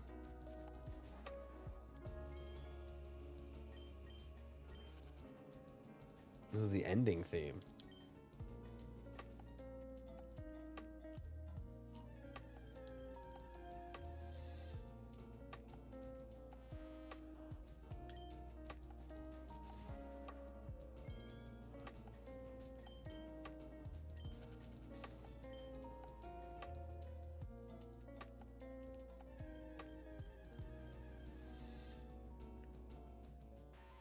You were bullied by a Pokemon nerd as a kid for liking Black and White, and that's what got you out of Pokemon for a while? That's, yeah. And that's the other thing too, is when you tell people that you like this so-and-so games, they're like, oh, you like that? I like Kanto. It's like, you know, two things can be true at once. We can like multiple games.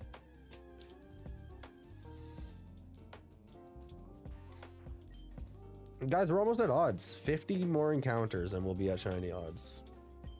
49 actually.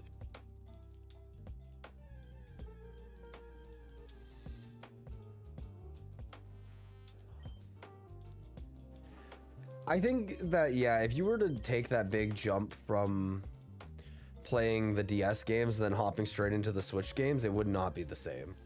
It would be a big transition for someone to go from those. I think if you're ever looking to try a slightly more modern Pokemon game, I don't know if you ever played Omega Ruby and Alpha Sapphire, but those are, like, in my opinion, the best 3D Pokemon games probably.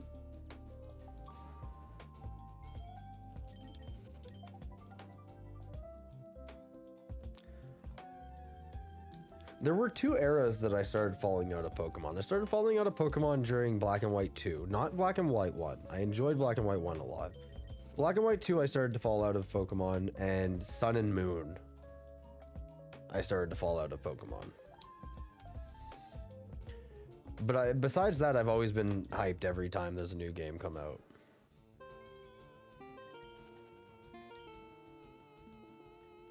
Nah, Silver, I'm good right now. I'm chilling.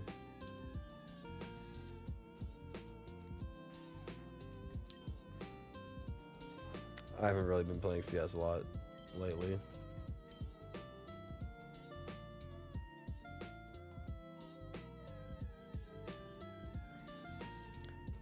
It's funny to look back at now, yeah. He almost broke your DS? That's crazy. Oh my god. That's a little excessive. You do have all the 3DS games? Okay.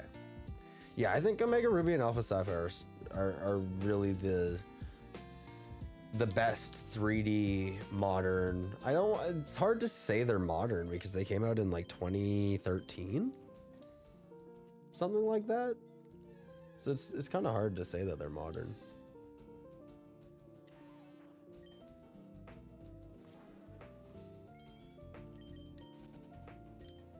When Wind and Waves comes out, you'll see me here because I don't have a Switch 2. When Wind and Waves comes out, I will be streaming it. That's for sure. I will have a Switch 2 by then somehow. I will make it happen. If I gotta sell feet pictures online, I'll have to do it, but I'll get it.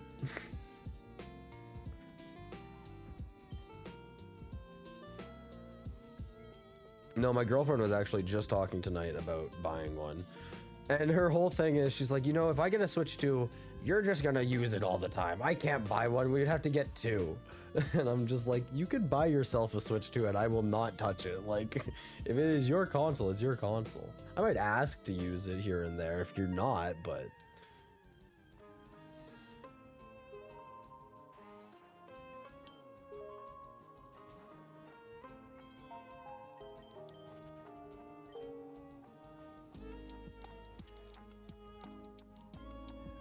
X and Y did the 3D the best in your opinion? That's an interesting concept. I think X and Y did do 3D really well. I think Omega Ruby Alpha Sapphire improved on it, if anything, personally. I think the models are more refined in Omega Ruby and Alpha Sapphire, and I think with X and Y you were still kind of locked to a grid-based movement unless you were using the roller skates, and I didn't super love that. So Omega Ruby and Alpha Sapphire making it full free movement was a nice change. You like the GBA version more because that's just because of nostalgia. They feel modern, high-key. And the GBA versions of Omega or of Ruby and Sapphire are perfectly fine. They're definitely not bad or outdated, really. What starter do you like for the new game? I'm gonna be honest, I don't like a lot of them. My idea right now is I'll probably go with Pom Bomb, but it's hard to decide based on just their base forms. I don't like Gekwa at all. Gekwa is a pass for me, so unless the final evolution's really cool, I probably won't care. And Brout is... I don't know. Brout susses me out. I don't know if I like him.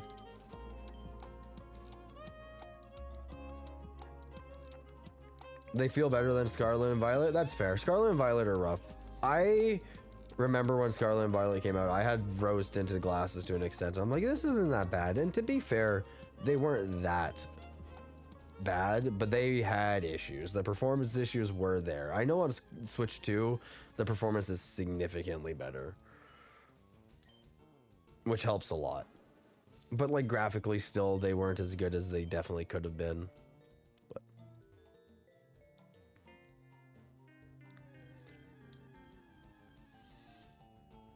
you played Gale for a bit, and now you're going back to Fire Red? Nice. How far did you get into Gale Darkness? You probably just got into like the beginning a little bit there, but how'd you enjoy it?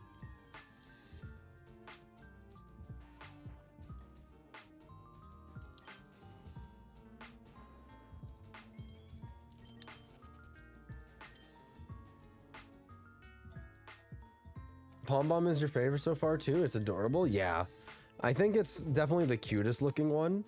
I will say I'll be a little upset if it somehow stands up onto 2 feet, because we don't need another fire starter that is on 2 feet. Give us a quadruped fire starter. It's not that hard.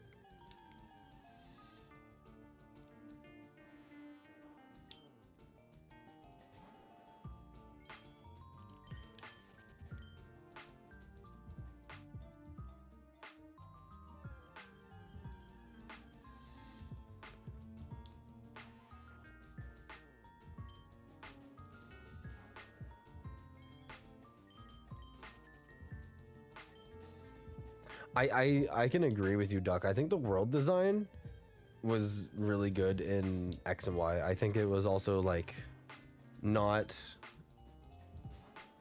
too much. They didn't go way overboard. And I think obviously for it being their first 3D game, they probably couldn't / didn't want to, but it was a good balance between the older games and the modern games.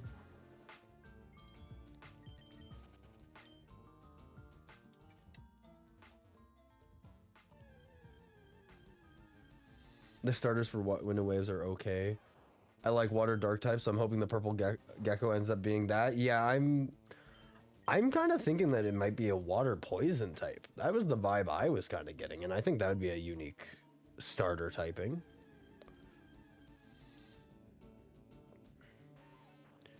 Just the beginning part to where you rescued your sister from the research lab, then saw the professor got kidnapped. Okay, yeah.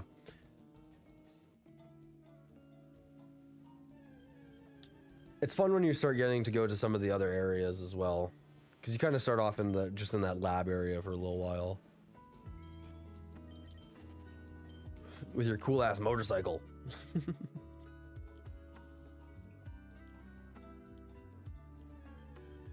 Technically, Pokemon Coliseum in XD was the first successful attempt at a 3D Pokemon game, and to be fair, for how old it is, the graphics hold up extremely well to today's standards. I agree. I think XD, Gale of Darkness, and Coliseum were very, very good Pokemon games that were kind of like slept on just because it was different at the time. But I think they're really good games. And I would love, even though they do absolutely hold up really well for today's standards, I think it would be really cool to see a modern remake of them. Back-to-back Pikachus? And neither of them are shiny? How dare.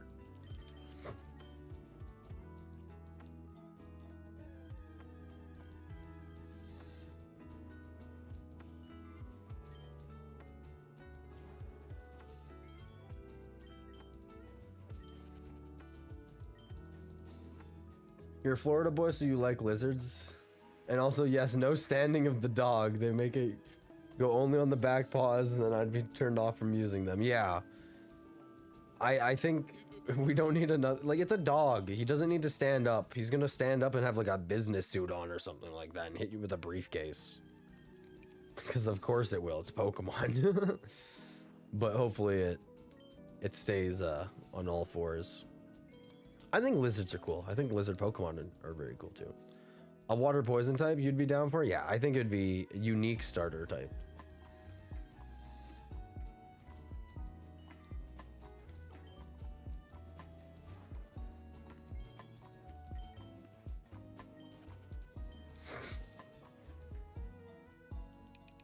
Yeah, you guys agree with the comments on Coliseum? Yeah, it was very, very impressive, especially for the GameCube time, I feel like.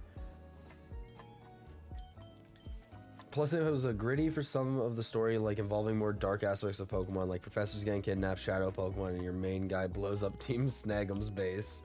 Yeah, no, for sure. It was definitely like, it was like a Pokemon game for like teenagers, you know? It was like trying to, you know, hey, these kids who played Pokemon growing up, they're growing up as well. Let's try and put something out that ages with them a little bit.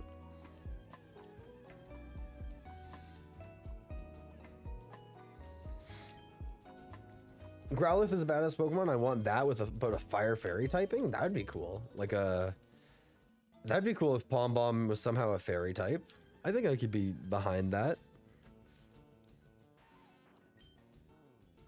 Sometimes they do bad jobs on fairy types. though. It's just design wise, so I would be a little worried about that.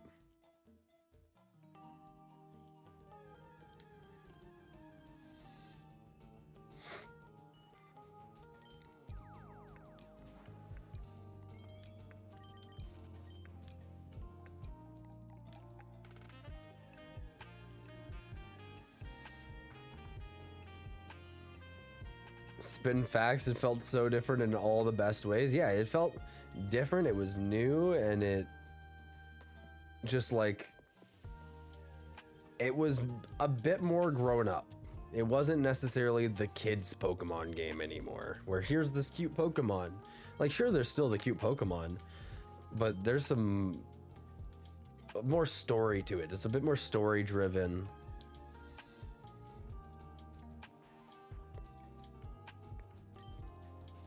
You'll BRB, all right, Dante.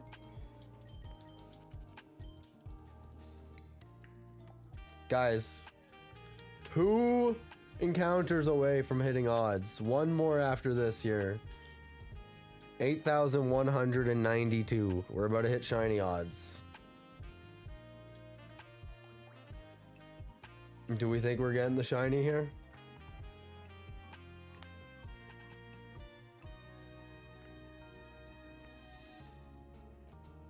We did not get the shiny on 8,192. We're over odds, guys. We are now officially over odds on this shiny, which I was expecting.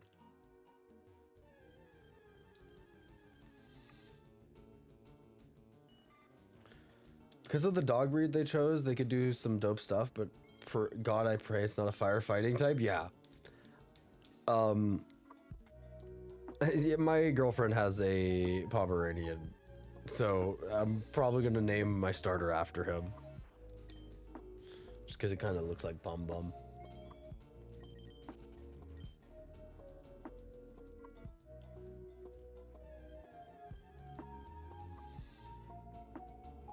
He's not full Pomeranian though, he's only like partial. I'm pretty sure.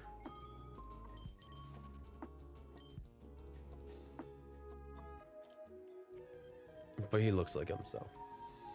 I hope he has a cool shiny. That's one thing I always like to see is the shinies when they make them.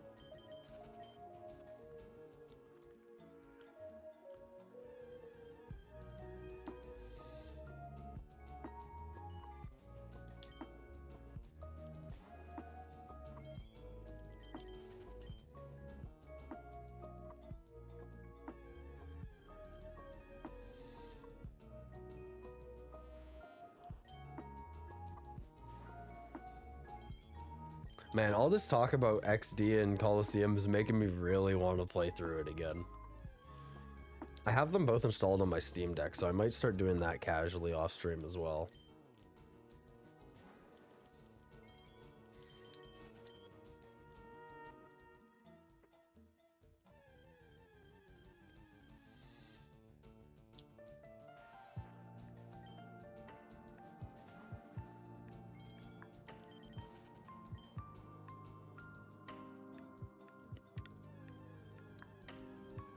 I think, because typically with the starters, when they do the alternate typing, they try to do them in a type triangle. So like your type triangle is like water beats fire, fire beats grass, grass beats water.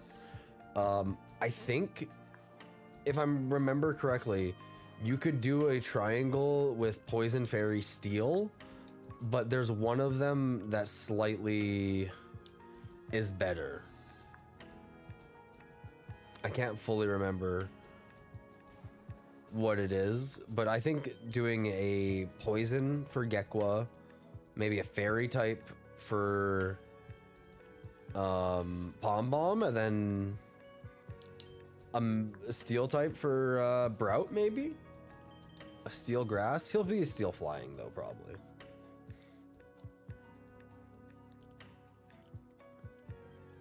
I always name my Pokemon after my dogs. They've got 3, a Black Lab mix, a German Shepherd, and a Muppet. I forget what his breed is.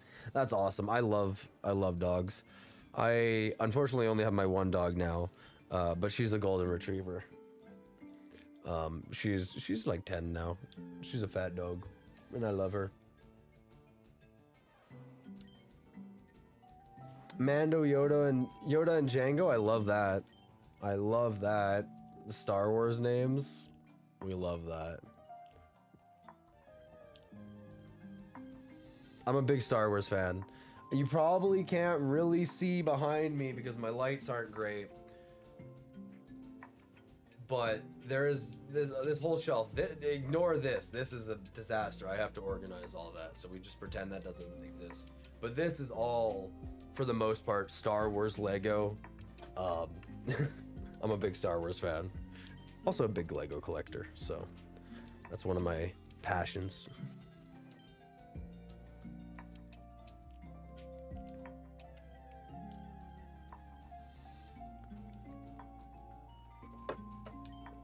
Oh, I just realized, Duck, you're on the vertical stream, so you actually couldn't see behind me.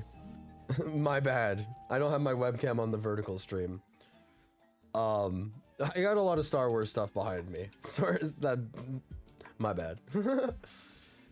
I was thinking of adding my webcam to the vertical stream, but it's kind of hard. I like the layout I have right now. I wouldn't want to make it any smaller anywhere. So I'm not sure. But that being said, Duck, if you wanted to, on YouTube I am streaming an alternate layout, which is just like a full screen layout, as well on Twitch. So, but if you want to stay on shorts, that's cool too. There's no pressure to switch to anything. I just appreciate you being here in general.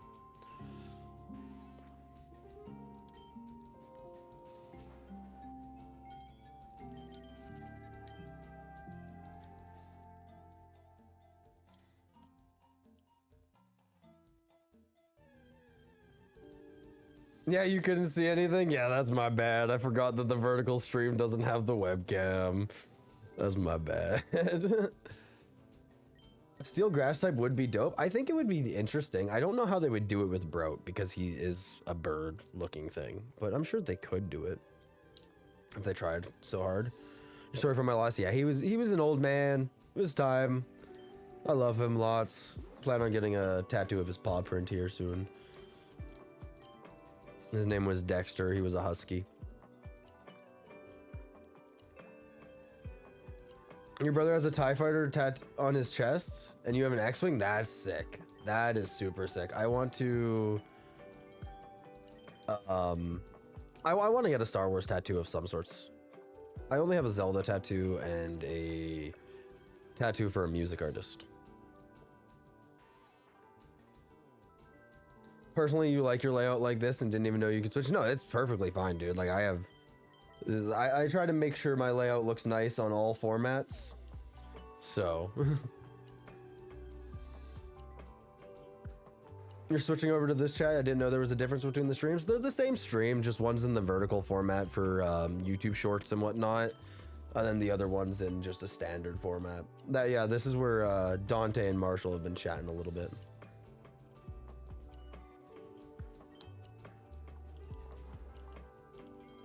Duck's now in the chat with the other people. You can hang out with Dante and Marshall now. Have you seen the new Mega Absol? That thing is awesome, and plus Dark Ghost typing is goated Pokemon type combination. Absolutely. I love Absol and I love Mega Absol, but Mega Absol Z blows both of them out of the water. The design is so good.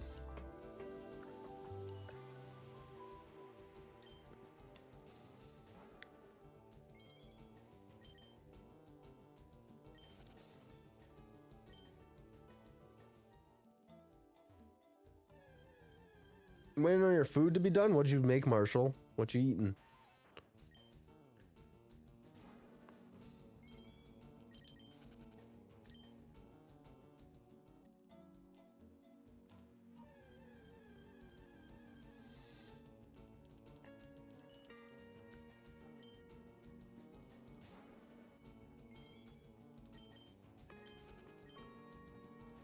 Honestly, Duck, it doesn't make a huge difference for me. It is all...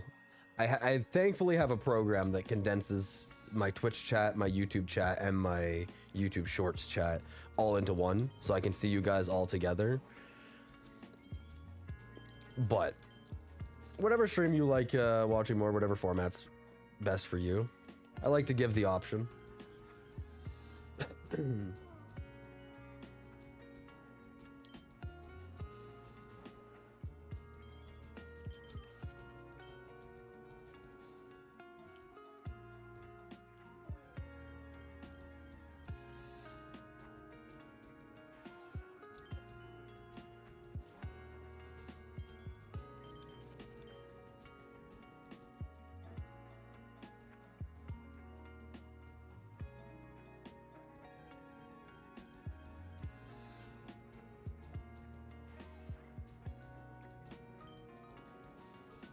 I'm the least techie guy, so that all sounds fancy. Definitely proving that you're a dope dude. Well, I appreciate it. It's not all too fancy. It's been I've been enjoying it. I enjoy doing tech stuff. Just a little bit of like troubleshooting and stuff like that.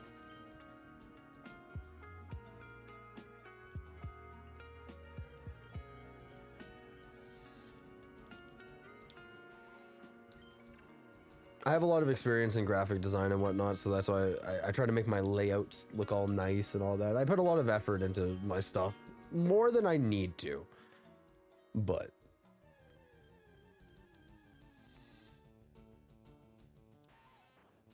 you just got done making 3 hash brown patties in the air fryer? Hell yeah. Here, yeah, I can show you the background. Give me a second. I'm gonna turn on the light too, so it's a bit easier to see.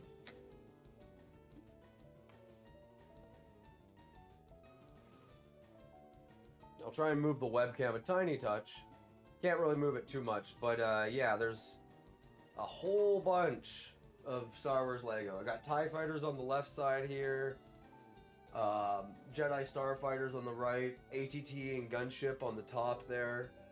I got a drop ship, and then I also got the Great Deku Tree from The Legend of Zelda, which is pretty sick. I got the Cantina, got Boba Fett's starship. So, yeah.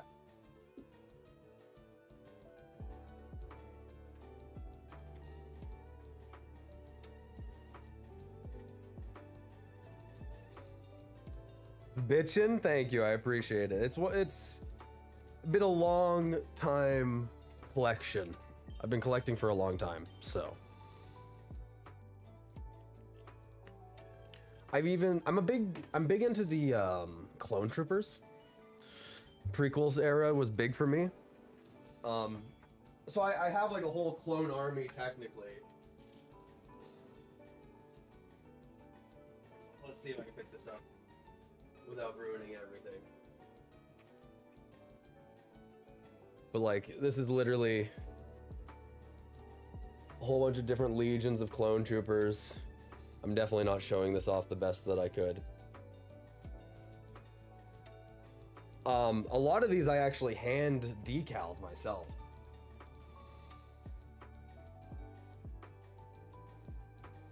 So, I got lots of cool things.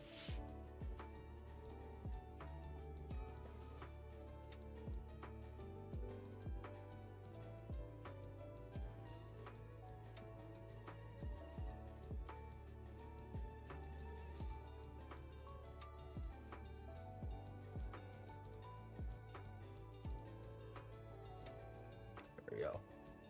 Thank you for taking a second to show me. Of course, dude.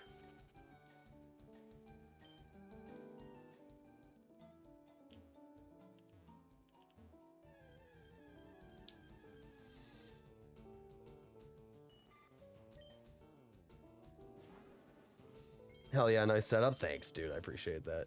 In the Clone Wars, they had so many badass specific trooper outfits for like Rex and Cody. Yeah, I have a whole... I have like a lot of the like 501st Legion, the 212th Legion, stuff like that. So I have a custom Waxer and Boyle that I decaled. I have a custom Fives, Echo, Jesse. And I agree that the phase 2 clone troopers are sick as fuck.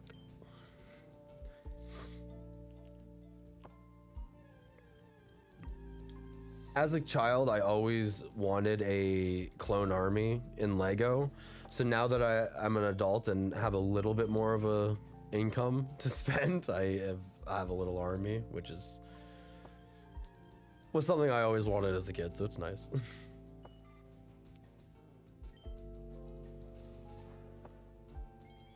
Yeah, you and Duck over here, the same minds going on with the clone troopers. Captain Rex was a badass. My favorite commander for the clone troopers was Commander Bly. He was always my favorite.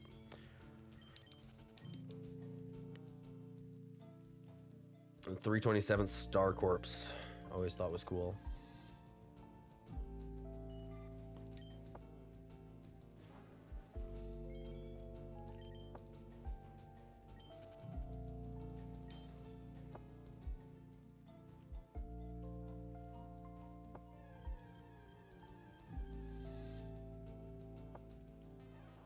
Rex was one of the ones who didn't have the typical clone aim.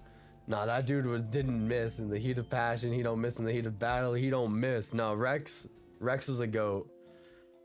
Yeah, the clones were, to be fair, better than the stormtroopers with aiming. But yeah, like Rex, dude, Rex is a legend. He's definitely as cool as he is for a valid reason.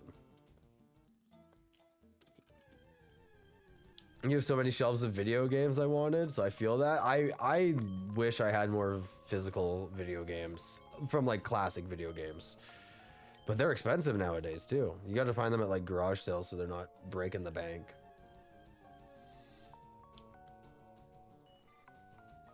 He was the goat, yeah.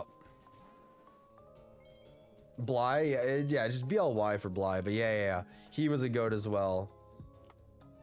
There was something about the yellow as well that I really enjoyed with it.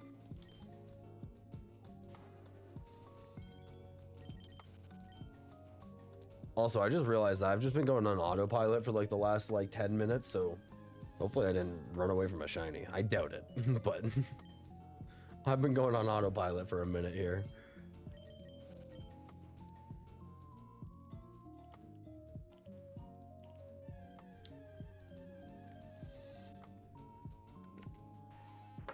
Plo Koon's sick. I have Plo Koon Starfighter up on the shelf over there. I like Plo Koon a lot. Anakin was always my favorite Jedi, but like I feel like he's a very basic pick. Who would I choose as my favorite Jedi besides Anakin?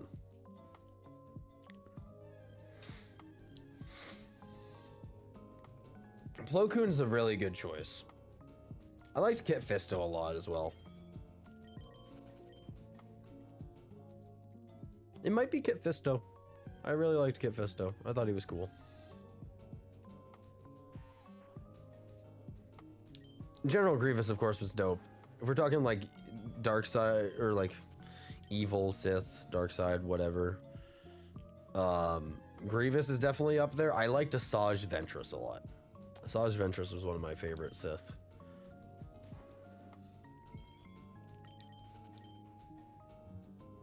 I thought her 2 red lightsabers was pretty sick.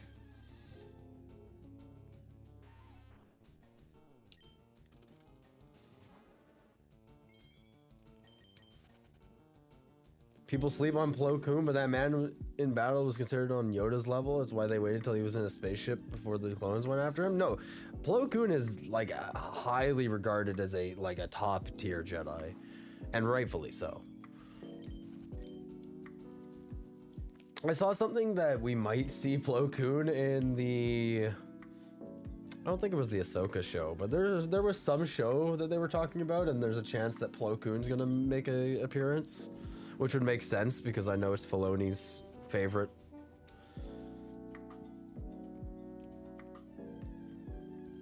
Oh yeah, Kit Fisto was pretty awesome.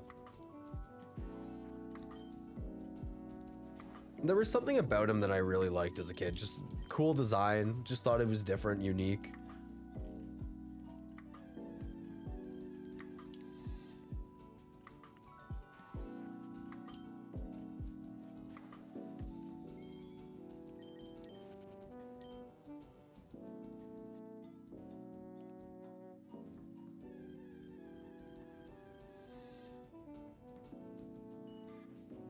Trooper 666 didn't follow Order 66 and said to the Lord, Sithi's face to fuck off, and Lord Sithi's didn't retaliate out of fear. I'm paraphrasing Commander Red from the animated cartoon series. Was a goat. The animated cartoon series was absolutely sick. I believe the Red Commander, I'm pretty sure that's Fordo is his technical name. Sir, get out of here with your scam.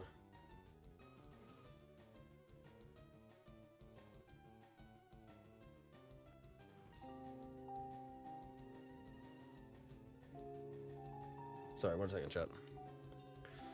Got a Twitch bot coming in here. Gotta ban him. It just won't let me do that on my side for some reason.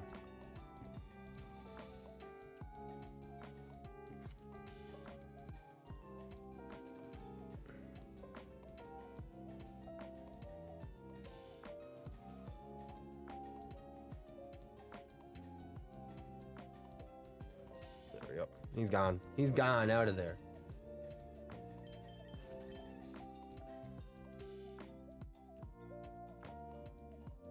Pretty sure Kit Fisto was considered the best strategist in the council, if I'm not mistaken. Yeah, like anyone that was on the Jedi Council was really highly regarded as a Jedi. Like, I feel like some people kind of forget about that. That if you were on the council, you were a top Jedi. You were one of the most powerful for a reason.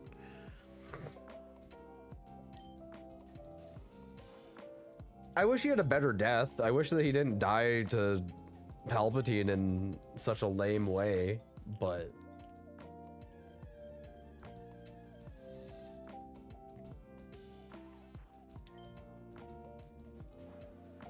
oh, actually, you know who is my favorite Jedi?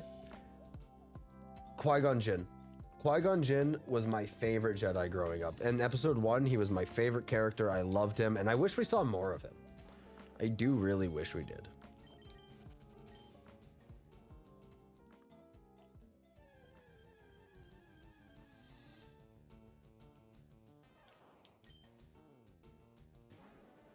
Jango Fett is the best Mandalorian. He killed like 6 Jedi with his bare hands. I agree. Jango Fett is sick. I think he's just a simple man trying to make his way through the universe. But no, I loved Jango. I think he's cooler than Boba Fett to an extent. Boba Fett has the cool factor because in the original like 4, 5, 6, not much was known about him. But I think Jango is a little bit cooler. I think the dual blasters is pretty sick. At least he's your favorite Mandalorian? Yeah, I would honestly say he's probably my favorite Mandalorian.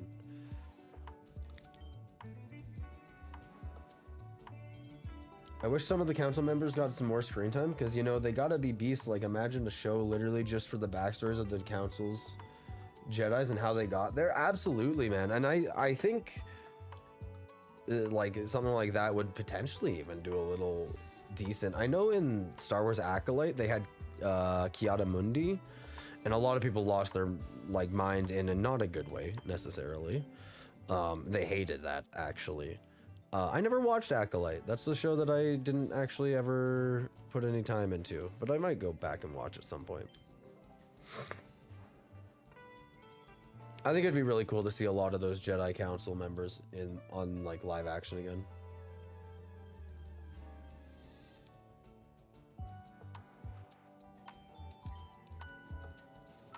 Metachlorians, Mandalorians, coincidence? I think not. I feel like Qui-Gon gets a little bit of hate for the midichlorian things, even though it's not like he made that up. But he's the one who first says it, so I feel like he gets a little bit of extra hate for the midichlorians.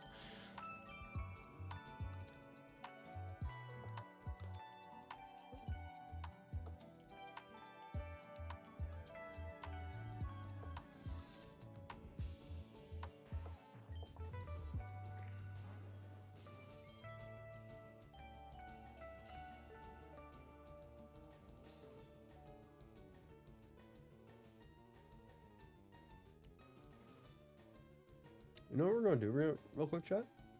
We're going to switch the vibe of the layup.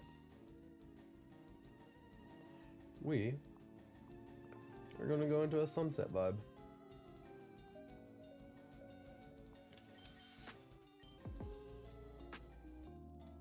It's evening. Let's relax a little bit.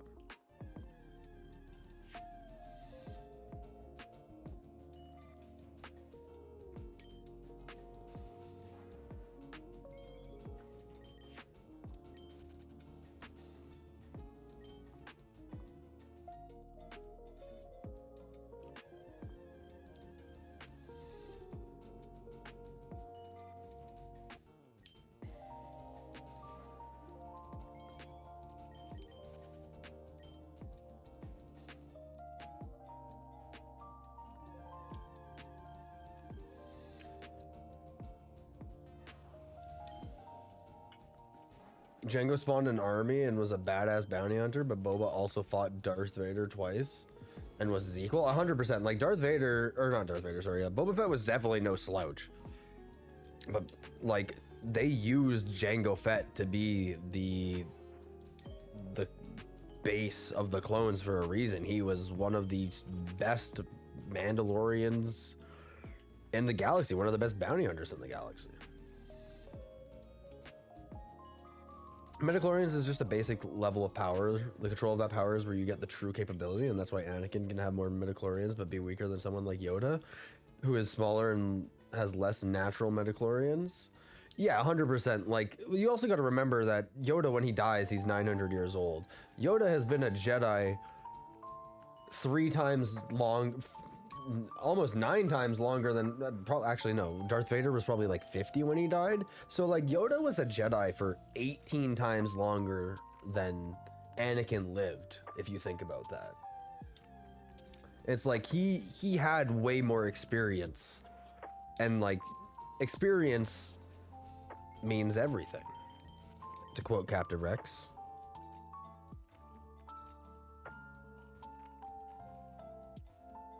Yoda is always a true legend.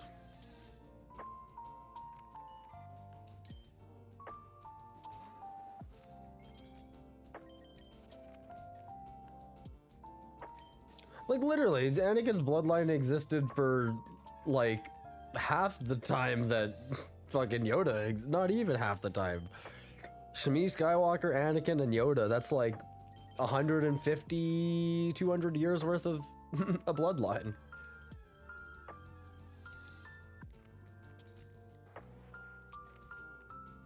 A Jedi, not medical. I don't know why it's spell checked into that. You're all good, dude. Spell check is wild. I was talking in a Twitch chat earlier, and I typed in Milotic, and it auto-corrected to Molotov. And I'm like, nope, that's not what I mean. That is not at all.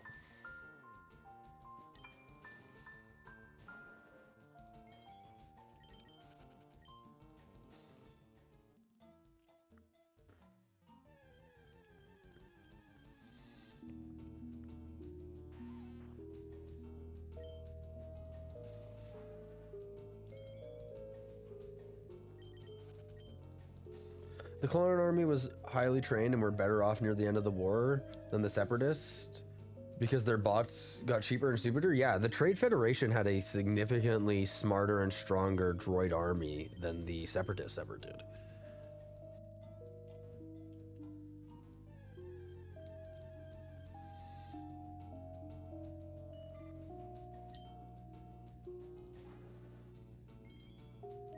Spell check has been stupid as fuck, so I hear that. Yeah, it's definitely...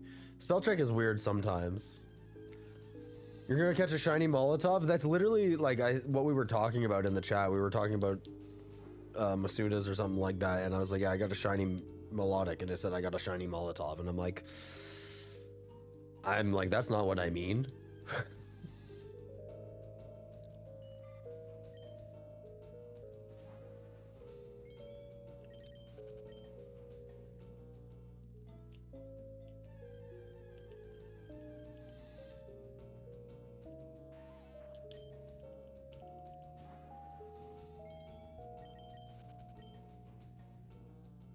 You got out of Rock Tunnel without flash? Let's go, Marshall.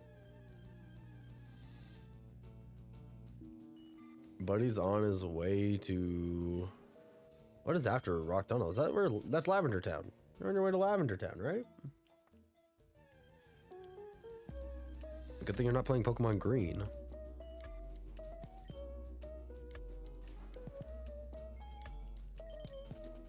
Yeah, I just want to say that I love that you guys are having your own chats in chat. Like, that is what I'd like to see. I'm glad that we got a little community going on in here right now. That's super cool. I appreciate everyone who's hanging out. Even if you're just hanging out in the chat right now, just lurking or whatever, if you're doing shiny hunting in the background or whatever and you're lurking, I appreciate you. Thanks for hanging out.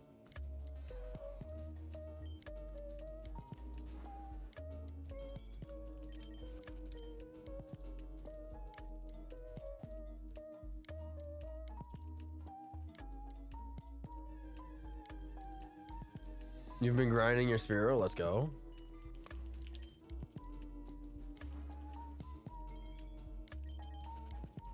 Trying to beat the second gym badge but screwed up the XP, and who got it? Oh no. I'm a little worried for when I do Misty in this, I'm not gonna lie.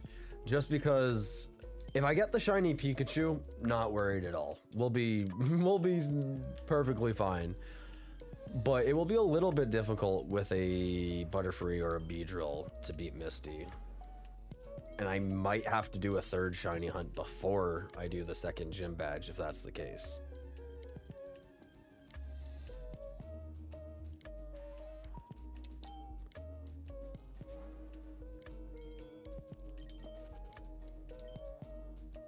You just got your Spirit of Fearow and got Thunderbolt on Pikachu? Nice.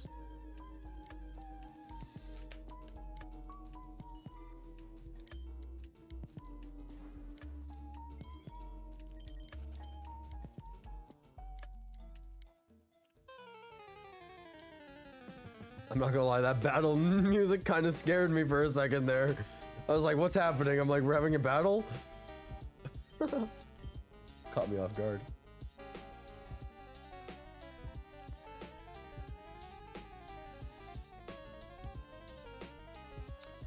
The cons of trying different Pokemon. Isn't there a Bellsprout somewhere there by Misty? I think Oddish is above Nugget Bridge. You might also be able to get Bellsprout. That might actually, now that I think about it, it might be version exclusive over there.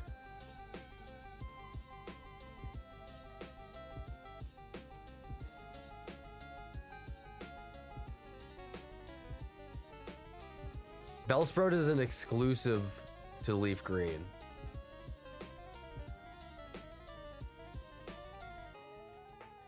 Yeah, and it's not in Leaf Green. So Oddish is not in Leaf Green, so I would have to go with a Bellsprout, which would be cool. I've never used a Bellsprout. Might be cool. Or we can get the shiny Pikachu.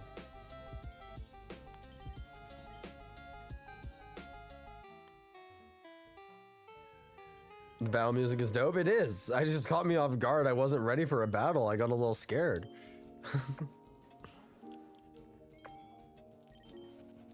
Shiny Oddish is kind of cool. It's green.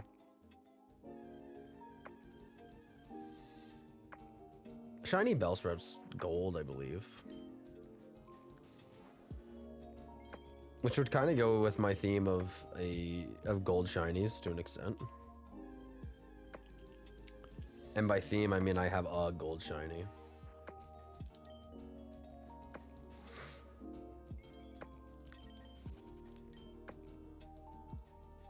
You're surprised you remembered? There's always those weird things that I can remember. Be like, oh yeah, you can catch so-and-so on this route, but it's like a 5% encounter, but only in this game or something like that. There's like weird knowledge things that I always like will keep stuck in my head. The music timing was perfect, yeah. It caught me off guard. I was like, wait. I was like, why does this battle music sound so weird? I was like, why is there boss music playing? I'm not ready for a boss fight.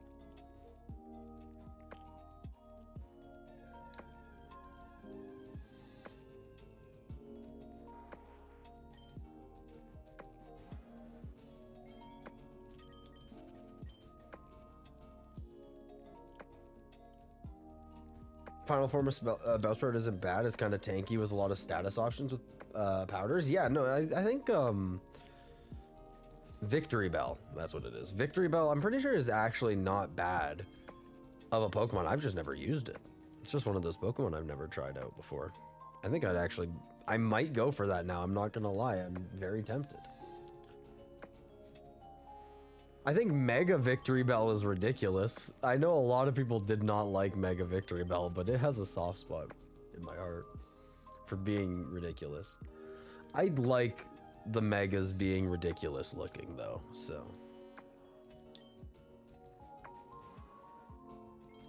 You thought I was gonna find a legendary or something weird? I know, it was like, it's like when you were in Heart Gold and Soul Silver and you got the, like when you ran into Entei or Raikou or whatever and it would play the different music and you have the slightly different battle animation, you're like, what's happening?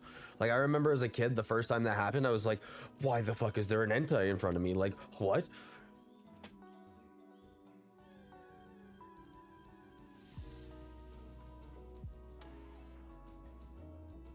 You use Victory Bell in blue, it was tanky? Nice. Yeah, I feel like he is a pretty tanky mon. I could see that.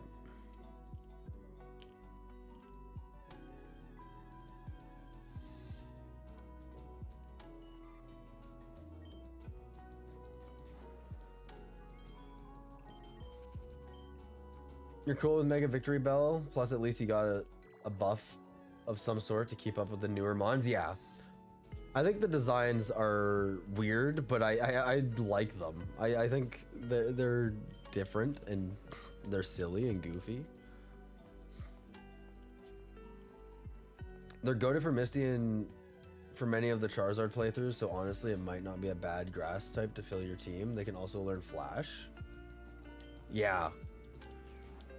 Like that's what I've kind of been thinking about as well when I have been shiny hunting here. I'm like, okay, what Pokemon do I want to get? Because I need to be able to get a semi-decent team. Right now, I'm under the assumption that I'm going to get a Caterpie or a Weedle or a Kakuna or Metapod. But I mean, obviously there's a chance that I get Pikachu, and then if I get Pikachu, the water type's not, or like having a grass type's not as big of a deal.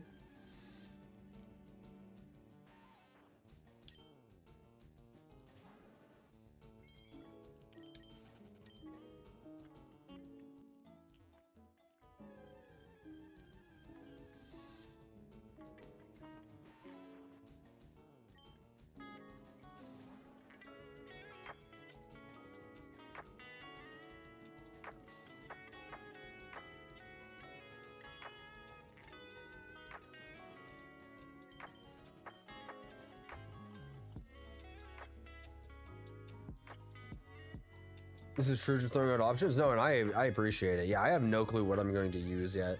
I've thought about potentially soft resetting the Magikarp just outside of Mount Moon to get a water type, but also kind of want to get a Staryu. Shiny Starmie, well, Shiny Staryu. Shiny Starmie is not that cool, but Shiny Staryu is super cool.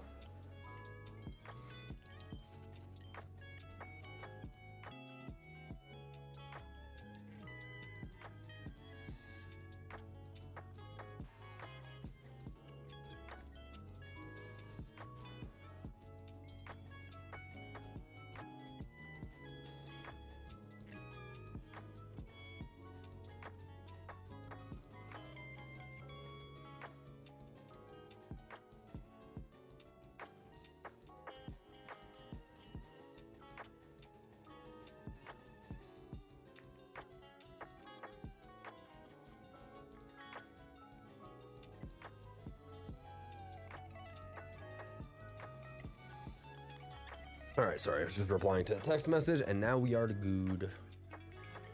All good.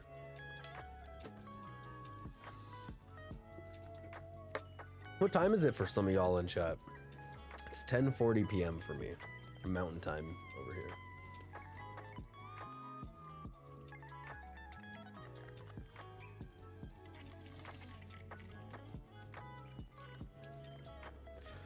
Question, what types are you wanting for your team?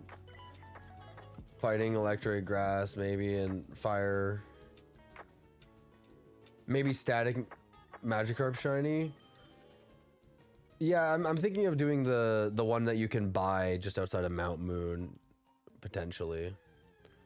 I don't know exactly what types I want to use. Like I need to get a water type at some point. I think Lapras would be a really cool water type to get. So I'm torn between Lapras, Staryu, and Magikarp.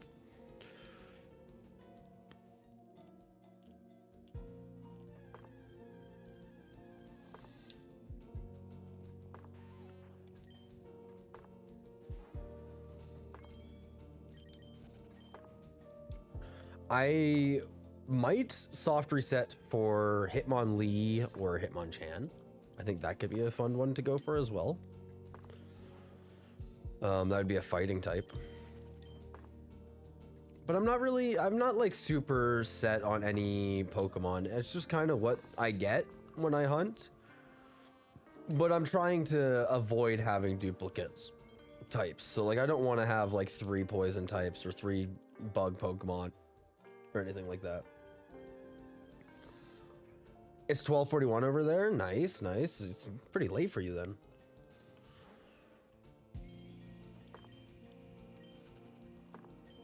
It's also 12:41 for you, Duck? Okay.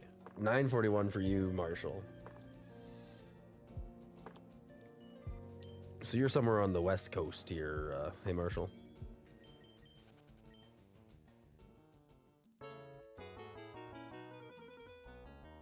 You're gonna call it soon at 1 a.m. You call it a night. Hitmonlee is one of your favorite fighters. That's all good, man. I appreciate you for sticking out as long as you have. You're like, I really appreciate you hanging out. It's been nice to have a conversation in here, and we've had a good conversation going on between the few of us here, so it's been fun.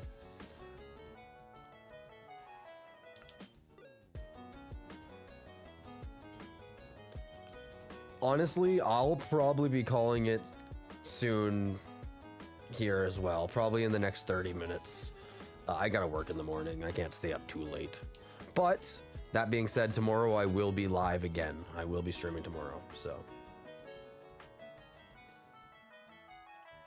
Also, Hitmonlee is a great fighter. I think Hitmonlee and Hitmonchan are really cool Pokemon. I think they're really good.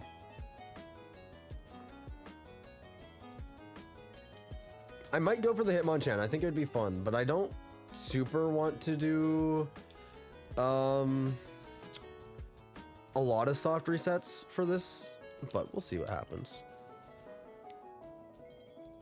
You hate having duplicate types, takes away options? Yeah, I don't mind if I have like a Pokemon that is a dual type that shares a type with another one on my team, but I try to avoid having like primarily like the same primary types on my team. When do you stream? I don't have a super consistent schedule at the moment, but I'm trying to stream at least 5 days a week. It really depends because my work schedule isn't consistent either. Some days I'm closing, some days I'm opening, so I kind of stream whenever I can. But I'm trying to stream as frequently as possible right now, so.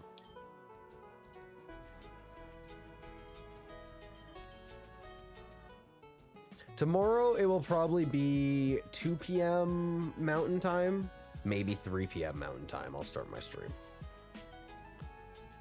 Just depending on when I get off work, how tired I am, if I want to eat some food and relax a little bit before stream or not.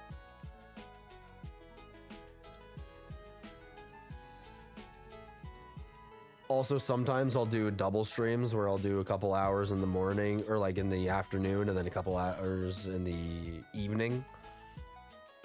So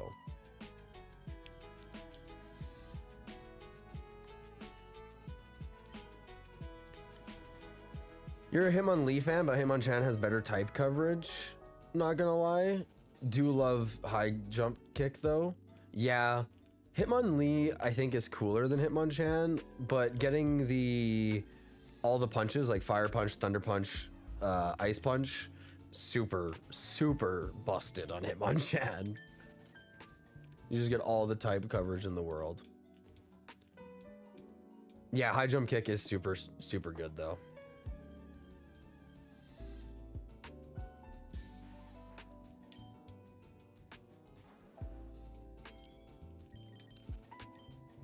Also, oh, nope, that way. over there are my social medias on screen. Plus below, oh, I guess if you're on Twitch, they're below the stream. On YouTube, I think it just links my Twitch at the moment. I gotta fix that. But if you follow me on other social medias, I do try to post when I go live.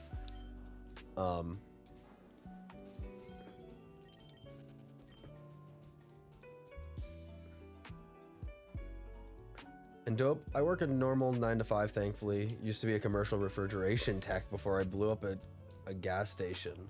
So hopefully, so normally you stay up till 1 a.m. You blew up at a gas station? Hello? Sorry. You might have to elaborate on that. Like, I hope you're okay. I hope everything's good with you. You blew up and you're a refrigeration technician? There's gotta be a good story behind that, right? Glad you're still here with us.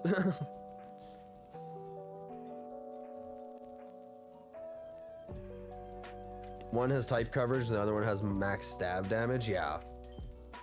I think I would probably go with Hitmonchan just for the fact that it has the better type coverage. What does Hitmonchan's shiny look like? I can't remember off the top of my head.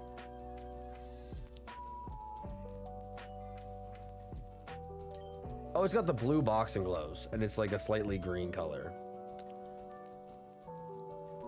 I don't know, I think I like both shinies, actually. Both shinies are fine.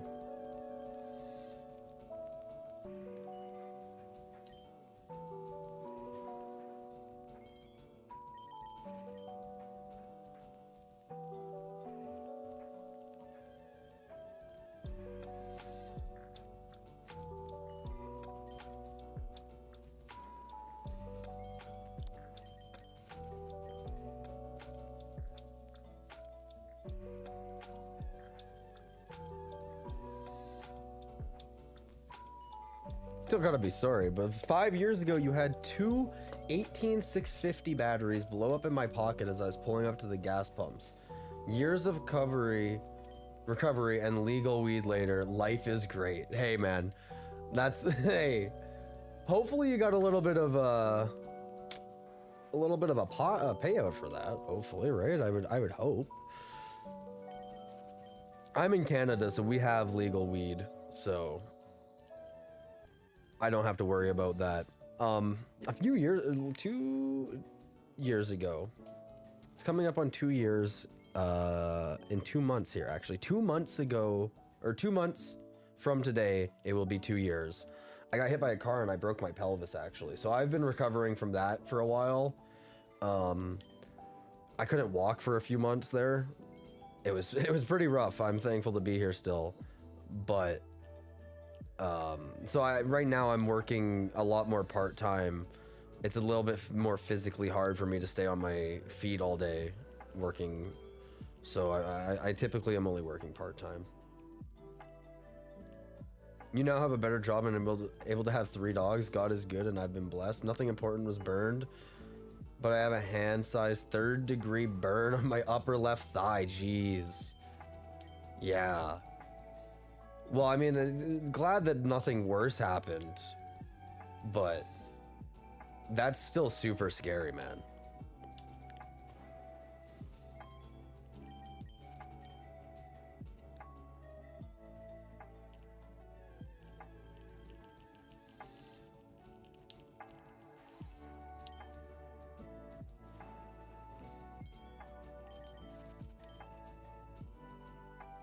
I'm in Washington and weed's legal, which is great. Yeah, I know.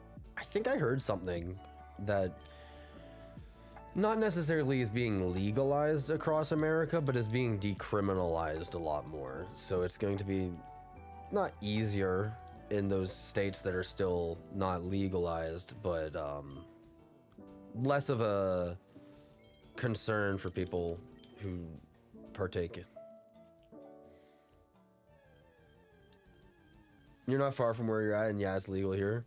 Yeah, I'm out in Alberta, but all across Canada we have legal weed, which is super nice. One of the best parts about Canada.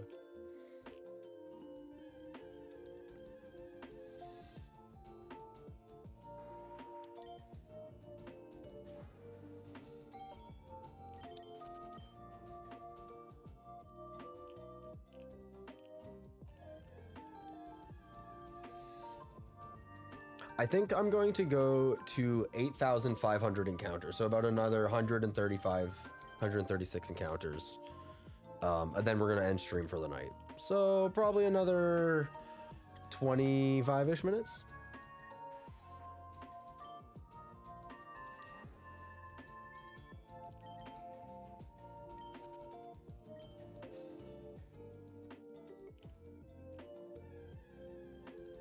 Thank you, it was rough, but the PTSD was worse. I got a big tattoo on my wrist of a stick figure on fire saying, I tried it at a gas station.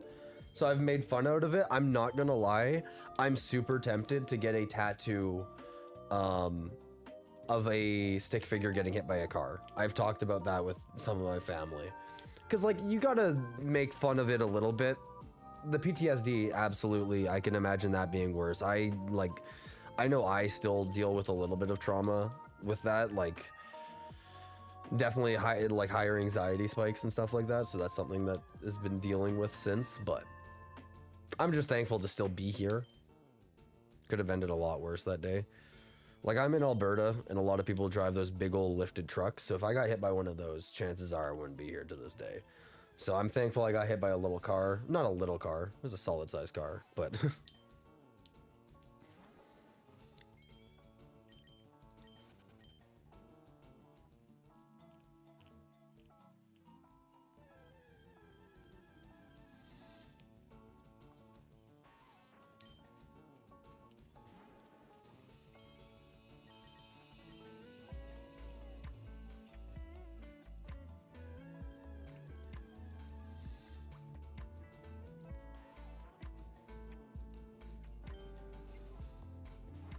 you should, you gotta laugh at yourself, life's too short. 100% agree. 100% agree. I'm just, yeah, like I could dwell on it forever, but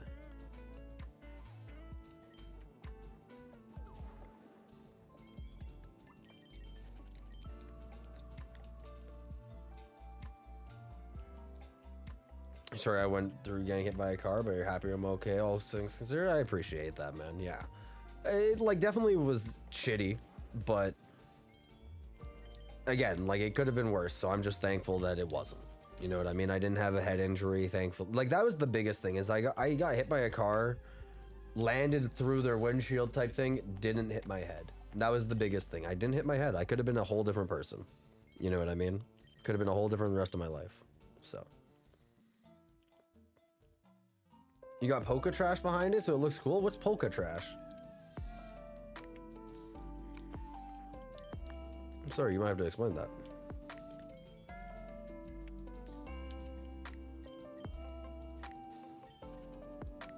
I imagine it's like a style of tattoo.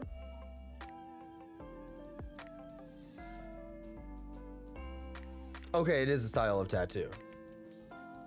Plus, it lets you set the tone, and that way you say the story. That's cool. Yeah. I only have 2 tattoos at the moment. I do want to get more.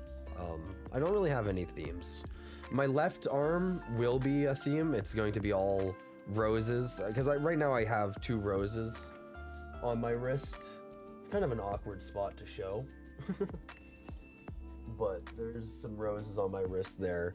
So I do eventually plan on having a sleeve that's all roses, vines, and thorns wrapping around. That's what I want to do with that.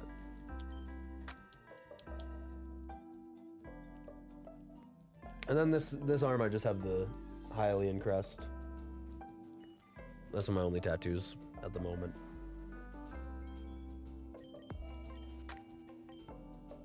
You have a friend who got hit by a car and nearly died, so trust, I understand. Happy you're here, homie. Yeah, man, it's definitely a scary thing to think about. Like, I never before that really was worried about getting hit by a car. I was always smart about crossing the street. And like, that's the other thing too, is I was physically like walking, like I to be fair, I was on an e-scooter or whatever, but I was always cautious. I wasn't doing anything stupid. There's some people who are absolutely stupid on e-scooters, and even just walking, they just kind of walk out into traffic. I'm always super aware.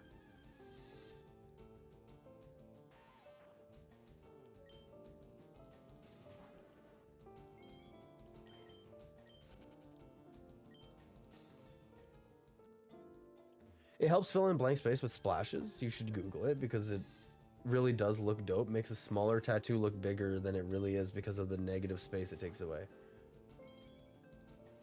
Okay, so yeah, I get what you mean. I'm gonna Google it real quick. I wanna take a look at it. Oh, okay, I see what you mean. Yes.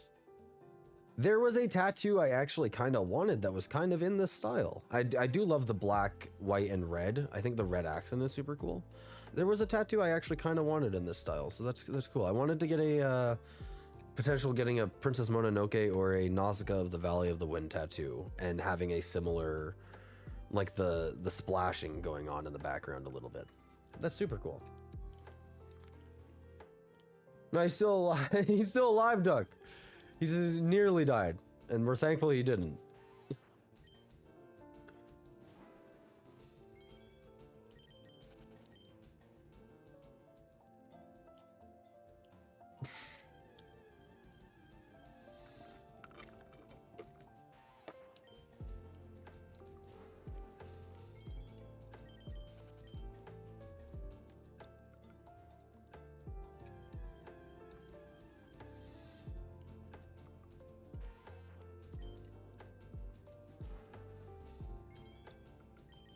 You can do any color. Red's just the big choice. Blue looks the best in my colorblind opinion.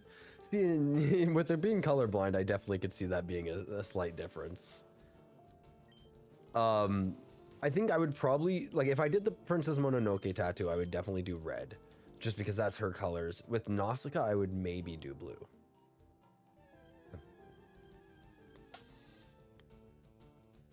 I didn't see any blue ones when I was quickly scrolling there, but I'm sure the popular, since you said, like, is the big choice. I'm sure majority of them are going to be red.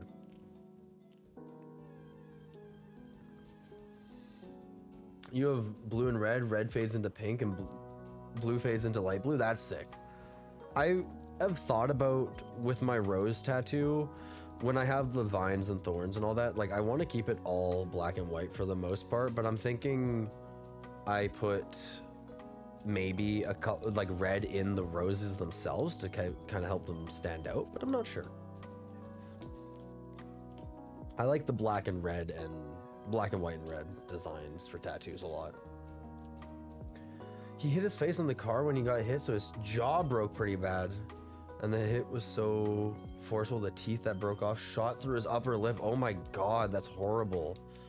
Well, I'm glad that he's like still with us, because yeah, that's terrible. Like, that was my biggest concern, hitting my head or anything like that, so definitely.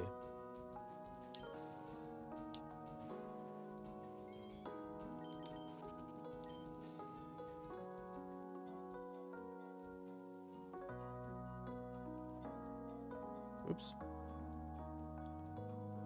Whoops, I'm breaking things.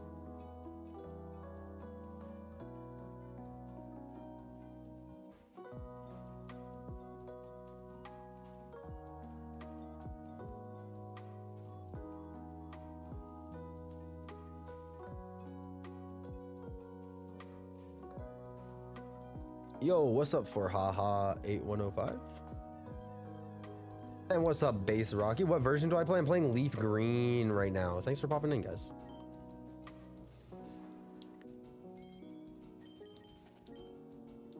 Yeah, we're playing Leaf Green right now.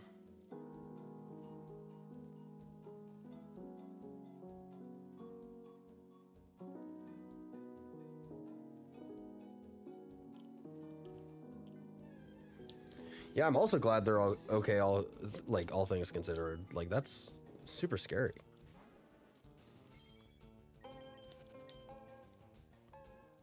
How many hours did it get you, did it take you to get your shiny starter? I got it in, I think, 6 or 7 hours. I wasn't super paying attention to it. Like, I wasn't counting my resets, but it was about 6 or 7 hours for it. I was super sick, and I was literally just doing it on my couch while I was watching stuff on TV, so I wasn't really paying attention too much for that.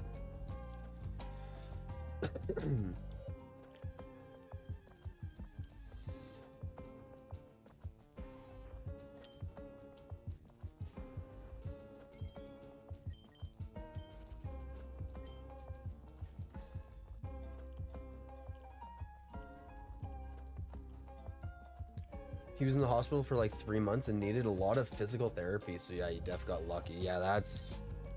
Yeah, I mean, I'm still doing physiotherapy. Like, that's something that I still have to do, so... Leaf green, but what about Arcanine? Would you believe if I told you I'm actually more of a Ninetales enjoyer? I specifically went with leaf green, though, for Staryu. Because I believe Staryu is exclusive to leaf green, correct? Yeah, it is exclusive to leaf green. And I wanted to get a shiny Staryu really bad, so...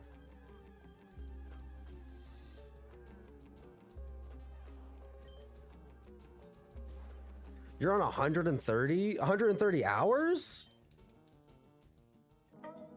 Or 130 resets, because 130 hours, oh man, I pray that you get it soon. I know there are people who still have not left the lab since the games have come to Switch, so I completely understand.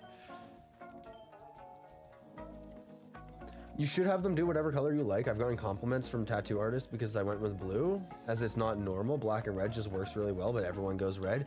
Yeah, and like I feel like it would be cool, like I almost feel like it could be cool doing multiple colors, kind of like how you were saying the red and the blue.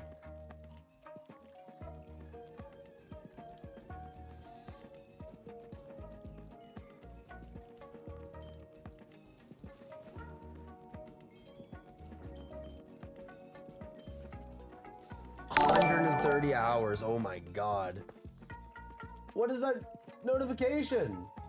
Why is it not giving me anything on my end? Oh, there it is. It didn't pop up on my end there. It was a little bit delayed. Raymond, thanks for the sub. So sometimes the subs do work. I'm not gonna lie. I'm new to YouTube streaming, so I'm gonna have to fix that notification when I before I do my next stream. So sorry about that it didn't pop up on stream properly. But thank you for the sub, man. Welcome into the chat. Hope you're having a good night. 130 hours, my friend. Yeah, dude, I pray for you. I am sending you some shiny luck. I got really lucky with mine. And to make it, not to flex on you at all, that I got really lucky with my shiny starter. It's a female, which is only a 12.5% chance, and it's a modest nature, which is literally the best nature that you can get for Charmander. So I got super, super lucky with it, so I can't complain.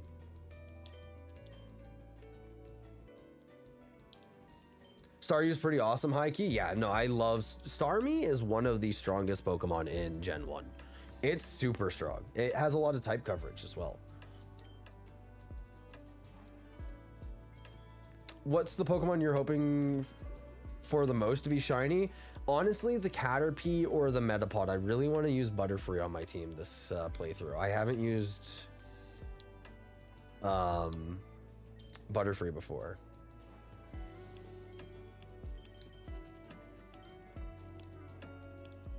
Pikachu would be super cool though, just because it's a 5% chance to encounter.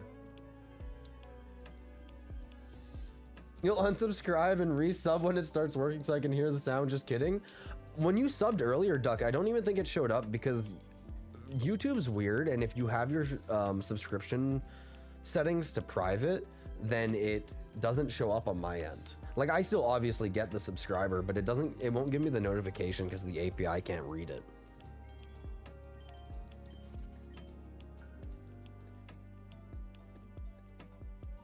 Perfect shiny right there. With the which one? Sorry, the Butterfree? Oh no, sorry, probably my my Charmeleon. Sorry, yeah. No, it is literally a perfect shiny. Besides like the IVs. The IVs aren't great, but I can't complain too much, so. You definitely want to hunt an all shiny team too. I really want a shiny Slowpoke. Yeah, the goal is to get an all shiny team for this playthrough. I also am planning on doing Deoxys, Articuno, Moltres, Zapdos, Ho-Oh, Lugia, all of those shiny hunts, and I'm thinking about it. So the reason that I went with Charmander in general, I actually would have rathered shiny hunt Bulbasaur, but I wanted to get shiny Suicune potentially. It's a longer hunt, but shiny Suicune is a It's such a cool shiny.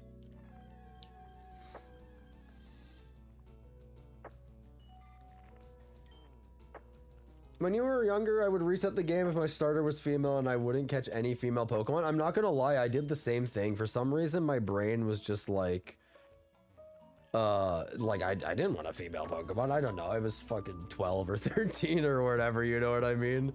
But I remember as a kid not ever wanting to have female Pokemon.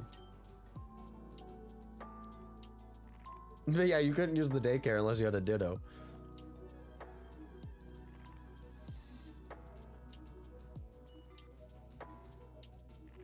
All Gucci just yanking your chain. You're good, yeah. And yeah, Starmie whoops ass. Probably the best Pokemon, in my opinion, in Gen 1.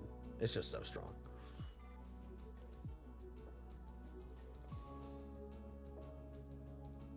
You got your shiny Pokemon in 20? That's crazy. My best hunt ever was a shiny Mewtwo in 17 encounters on Let's Go Pikachu and Eevee. I got that crazy fast. I wasn't even expecting it. What's your guys' favorite all-time Pokemon that you would own IRL? I've never thought about what Pokemon I'd want to own IRL. Maybe a bird, though. I think probably a bird Pokemon so I could fly around. I don't know if that's crazy, but I think that could be cool. Snorlax, because he's Snorlax? Yeah, that's a great choice. Except I don't know where you would put Snorlax. He's a big man. I've always said like a Snorlax would be a really good pillow, like a bed. Did they fix the legendary dog roar glitch? They did. I believe they just removed roar from Entei and Raikou, but I believe Suicune never had roar. I don't believe Suicune ever had roar, so I don't think he was necessarily an issue. But I'm going to do more research into it beforehand, but I know they did fix the glitch.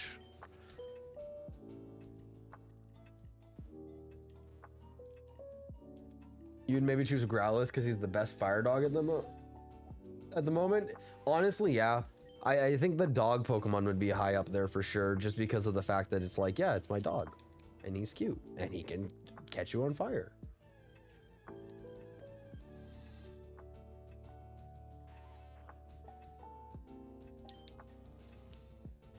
Dragonite for sure. Dragonite would be a good choice.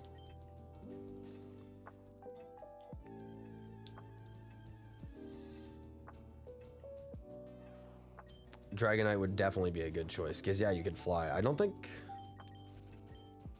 see any issue. And dude, Dragonite in the anime literally was a mail delivery Pokemon. He flies around all the time. He'd be good. I would trust a Dragonite with my life.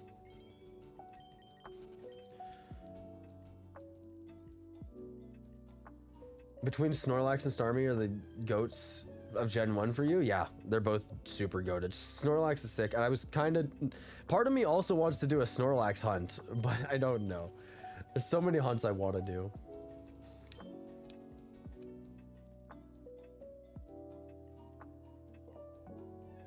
That would be dope, but man, I don't know about that with me blowing up at a gas station and a fire dog would go, but he's an awesome choice. Yeah, maybe you should stay away from fire duck.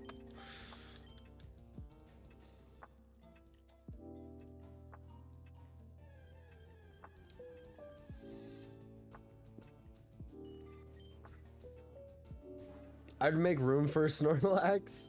He's Snorlax. He can have the garage. Facts. Facts. He can go sleep out in the garage with my dog. We got a heated garage in there. He'll be nice and toasty. Also, Mosslax from Pokopia. High up there. I would like a Mosslax. Would you trust a Mewtwo at night? I don't know if I would trust a Mewtwo at night. That gives me... Earlier in another chat, we were talking about what Pokemons you would consider a red flag, or like a green flag, or a beige flag. I think Mewtwo might be close to a red flag. He might be a red flag Pokemon a little bit.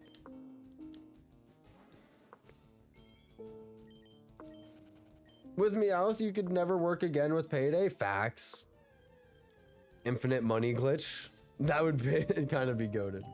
What about Golden Go? He's, or like Gimme Ghoul? He's a chest of gold coins.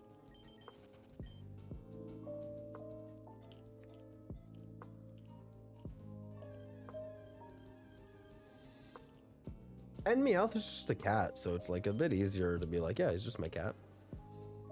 Don't have to explain what this weird Pokemon thing is.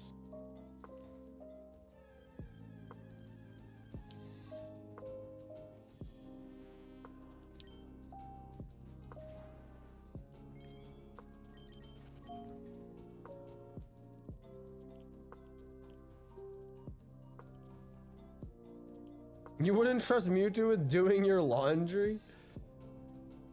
Yeah. Mewtwo, I don't know. I don't think I would trust Mewtwo with anything. He kind of seems mischievous. You know what I mean? Like, I feel like he's got a lot of pent-up aggression too. Being a clone and whatnot.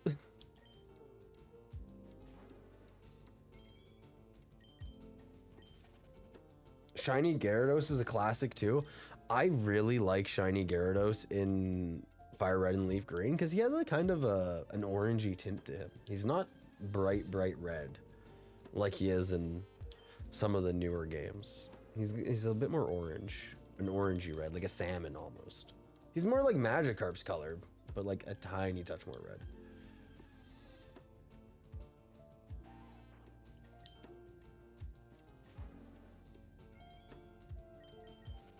You'd put him in the lake near you?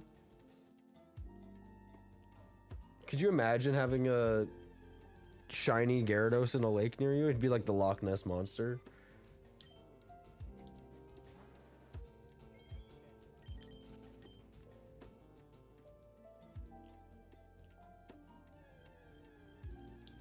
You wouldn't trust Ash's Jigglypuff. Gengar would be a scary Pokemon to trust. I would not trust at all Mr. Mime. Mr. Mime is a big red flag for me.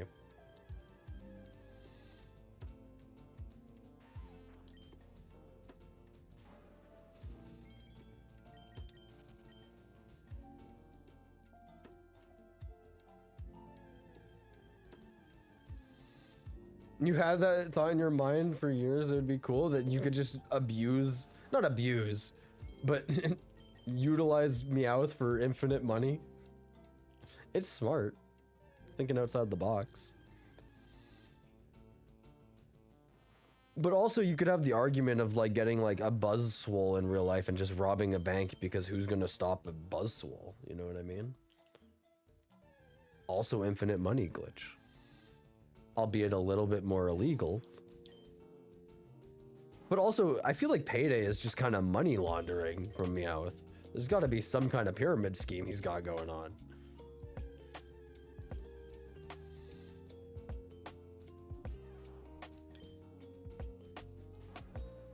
Gyarados would have plenty of gators to snack on. You would trust Mewtwo over Ash's Jigglypuff. Man, you do not trust Ash's Jigglypuff.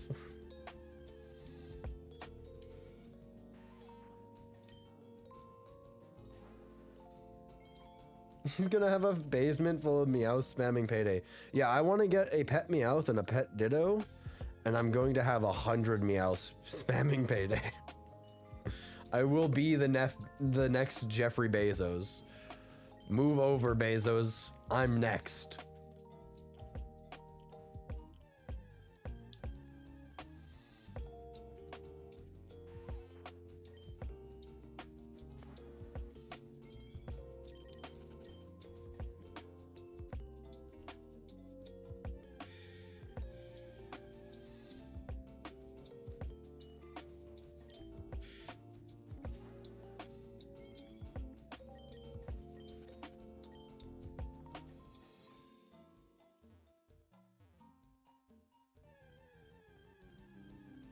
He draws in people's faces as a fight on sight.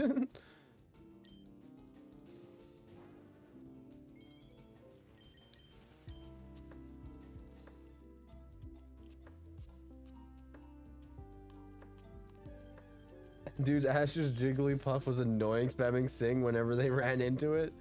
Dude also never misses Sing. Yeah. Sing spam is the worst thing in the world. You finally wake up, Sing. Sleep is probably like the most annoying status condition in Pokemon.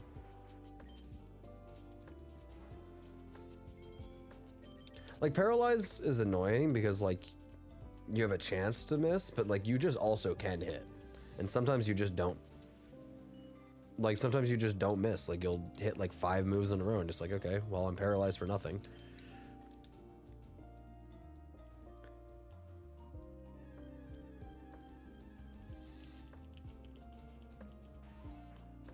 I didn't know until recently that burned Pokemon have a defense drop. And I think that is a lot more useful than I thought as a kid growing up. I didn't realize that burn would lower your physical defense. I don't know if that's a newer thing though. I know in Sword and Shield it is. It's either defense or special defense. Yawn is absolutely diabolical in your favorite move. That and like Sleep Powder. Any of the sleeping moves. And then you go like with a Gengar and you go Hypnosis Dream Eater or something like that. Oh.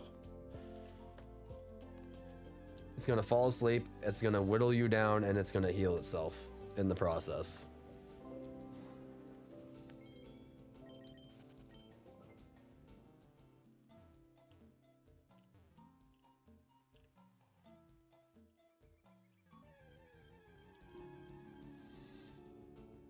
Also, just because I want to give everyone a little bit of warning in the chat here, I am going to be ending here in 39 encounters here. So when we get to 8,500, we're going to be ending the stream for the night.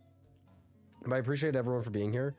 And like I was saying earlier, I will be live again tomorrow, approximately 3 p.m. Mountain Time, around that time. So if you check it out around then, I'll be here.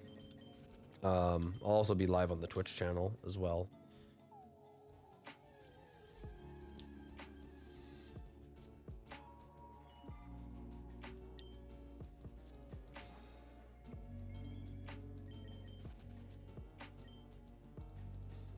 It's worse than Paralyze in your opinion?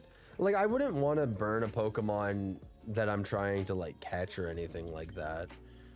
But if I'm trying to win, I don't know actually. I guess Paralyze could be better in situations. Doing a lot of Dynamax adventures lately, I didn't realize burn was as useful as it was.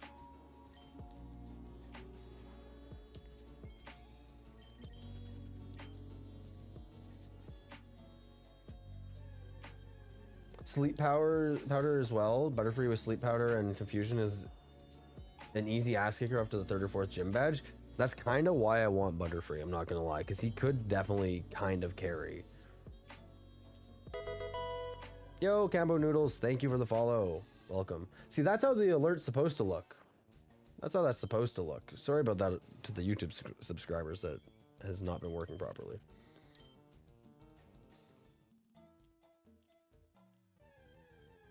You'll probably be at work when it gets to that time tomorrow, but I hope you do good. Thanks, man. I appreciate it. I hope you have a good day at work tomorrow. I mean, I hope maybe you'll catch me live afterwards. Like I said, my schedule is not the most consistent, so sometimes I start later than intended, and sometimes, like today I wanted to start around like 3 and I didn't start till 7, so hopefully that doesn't happen again.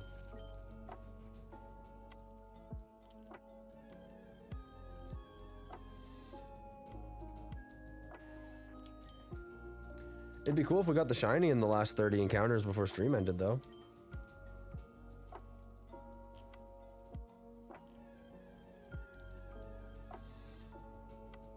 You saw the ding.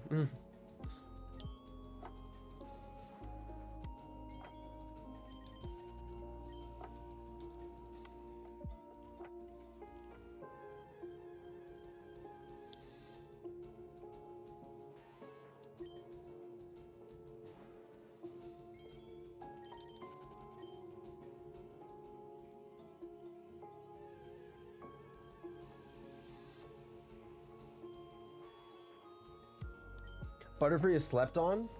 100% agree. I will try and catch the live if I see it. I'm gonna call it a night. Y'all have a smiley night. Been a pleasure talking to y'all. Dude, it's been a pleasure with just you being here, man. I appreciate you hanging out with us tonight. I hope you have a good night. I hope you have a good day at work tomorrow. And I hope to see you in the stream another time. I appreciate everyone who's been here tonight.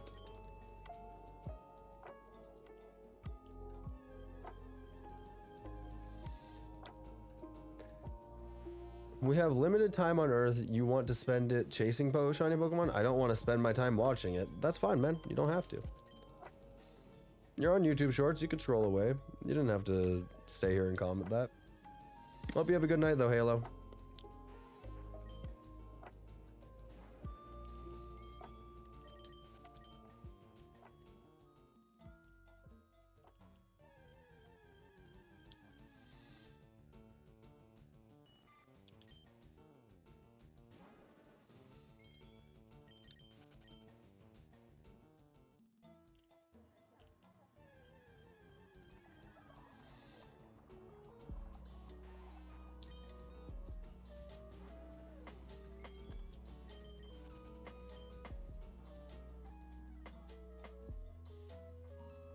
You'll chill until I get off? Thanks, Marshall. Thanks for hanging out. Yeah, it won't be much longer here. Probably like 5, maybe 10 minutes, so.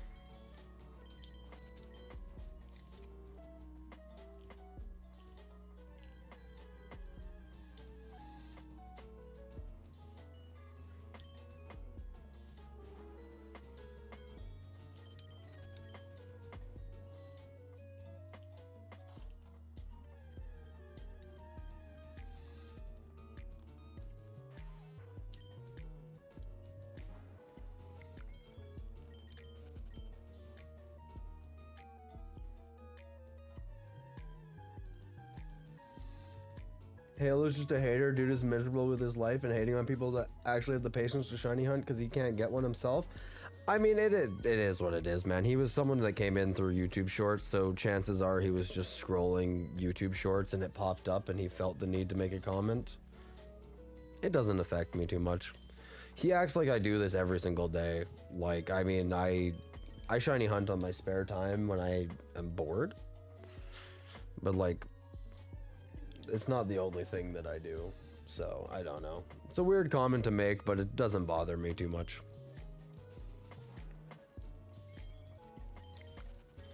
There's always going to be people like that. Can't let it get under your skin too much.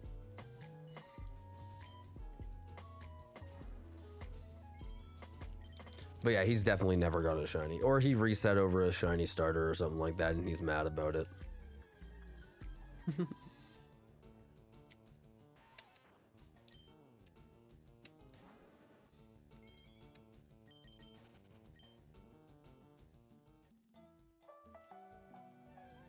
Also, I'm not just spending my time chasing a shiny Pokemon. I'm spending my time hanging out with some awesome people in chat, having great conversations. I don't know. Seems like a win to me.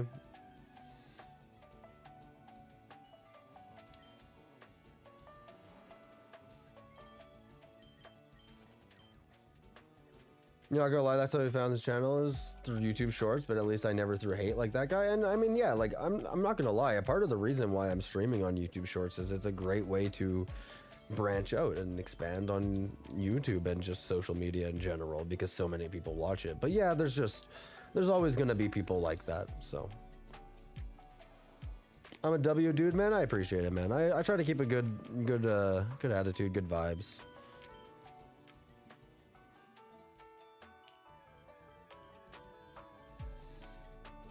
Everyone in chat here is a W.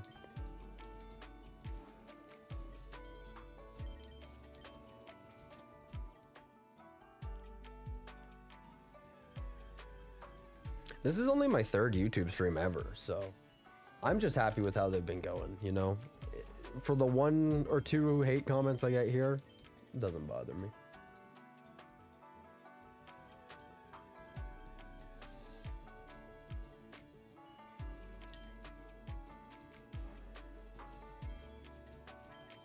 Yo, what's up, Jose Garcia? Welcome in, welcome in.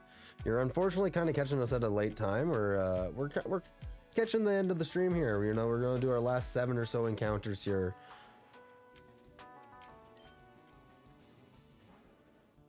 Hey, what's up, Toon? Welcome in, welcome in. Shiny badge quest? Yeah, so it's I'm going for a shiny before every single gym badge. So I got my shiny Charmeleon, and then I did Brock, and then now I'm trying to get a shiny in Viridian Forest, and then I'm gonna head over to Misty. So the goal is to get about 6 shinies before the end of the, or 8 shinies, sorry, before the end of the game.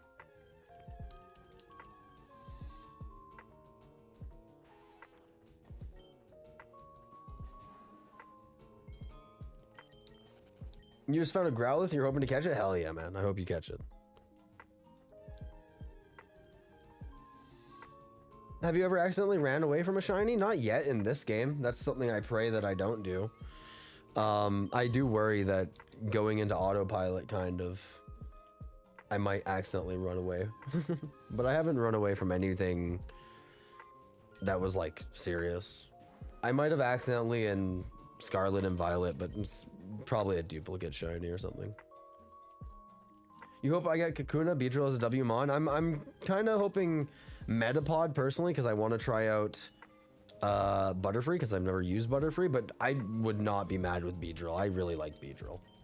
I think he's a pretty cool Pokemon.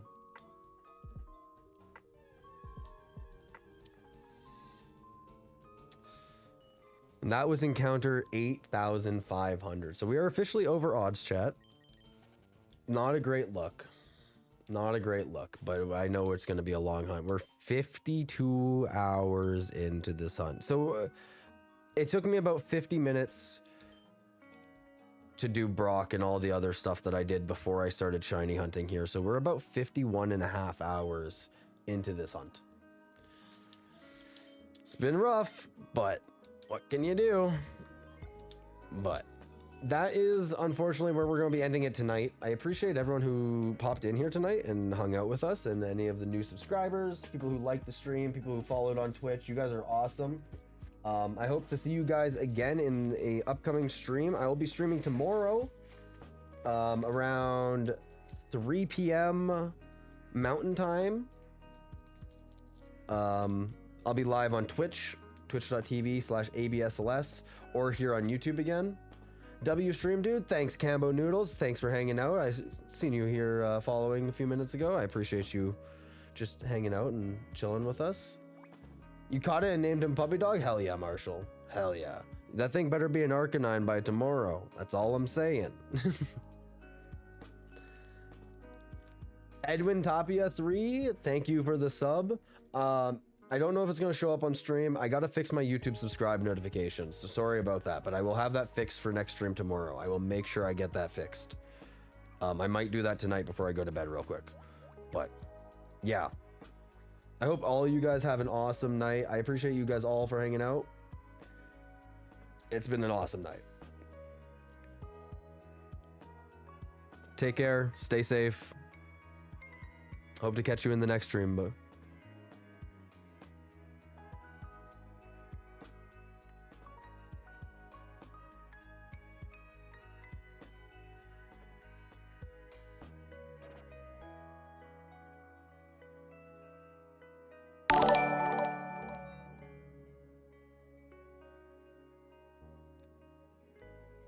there's that broken notification I was talking about.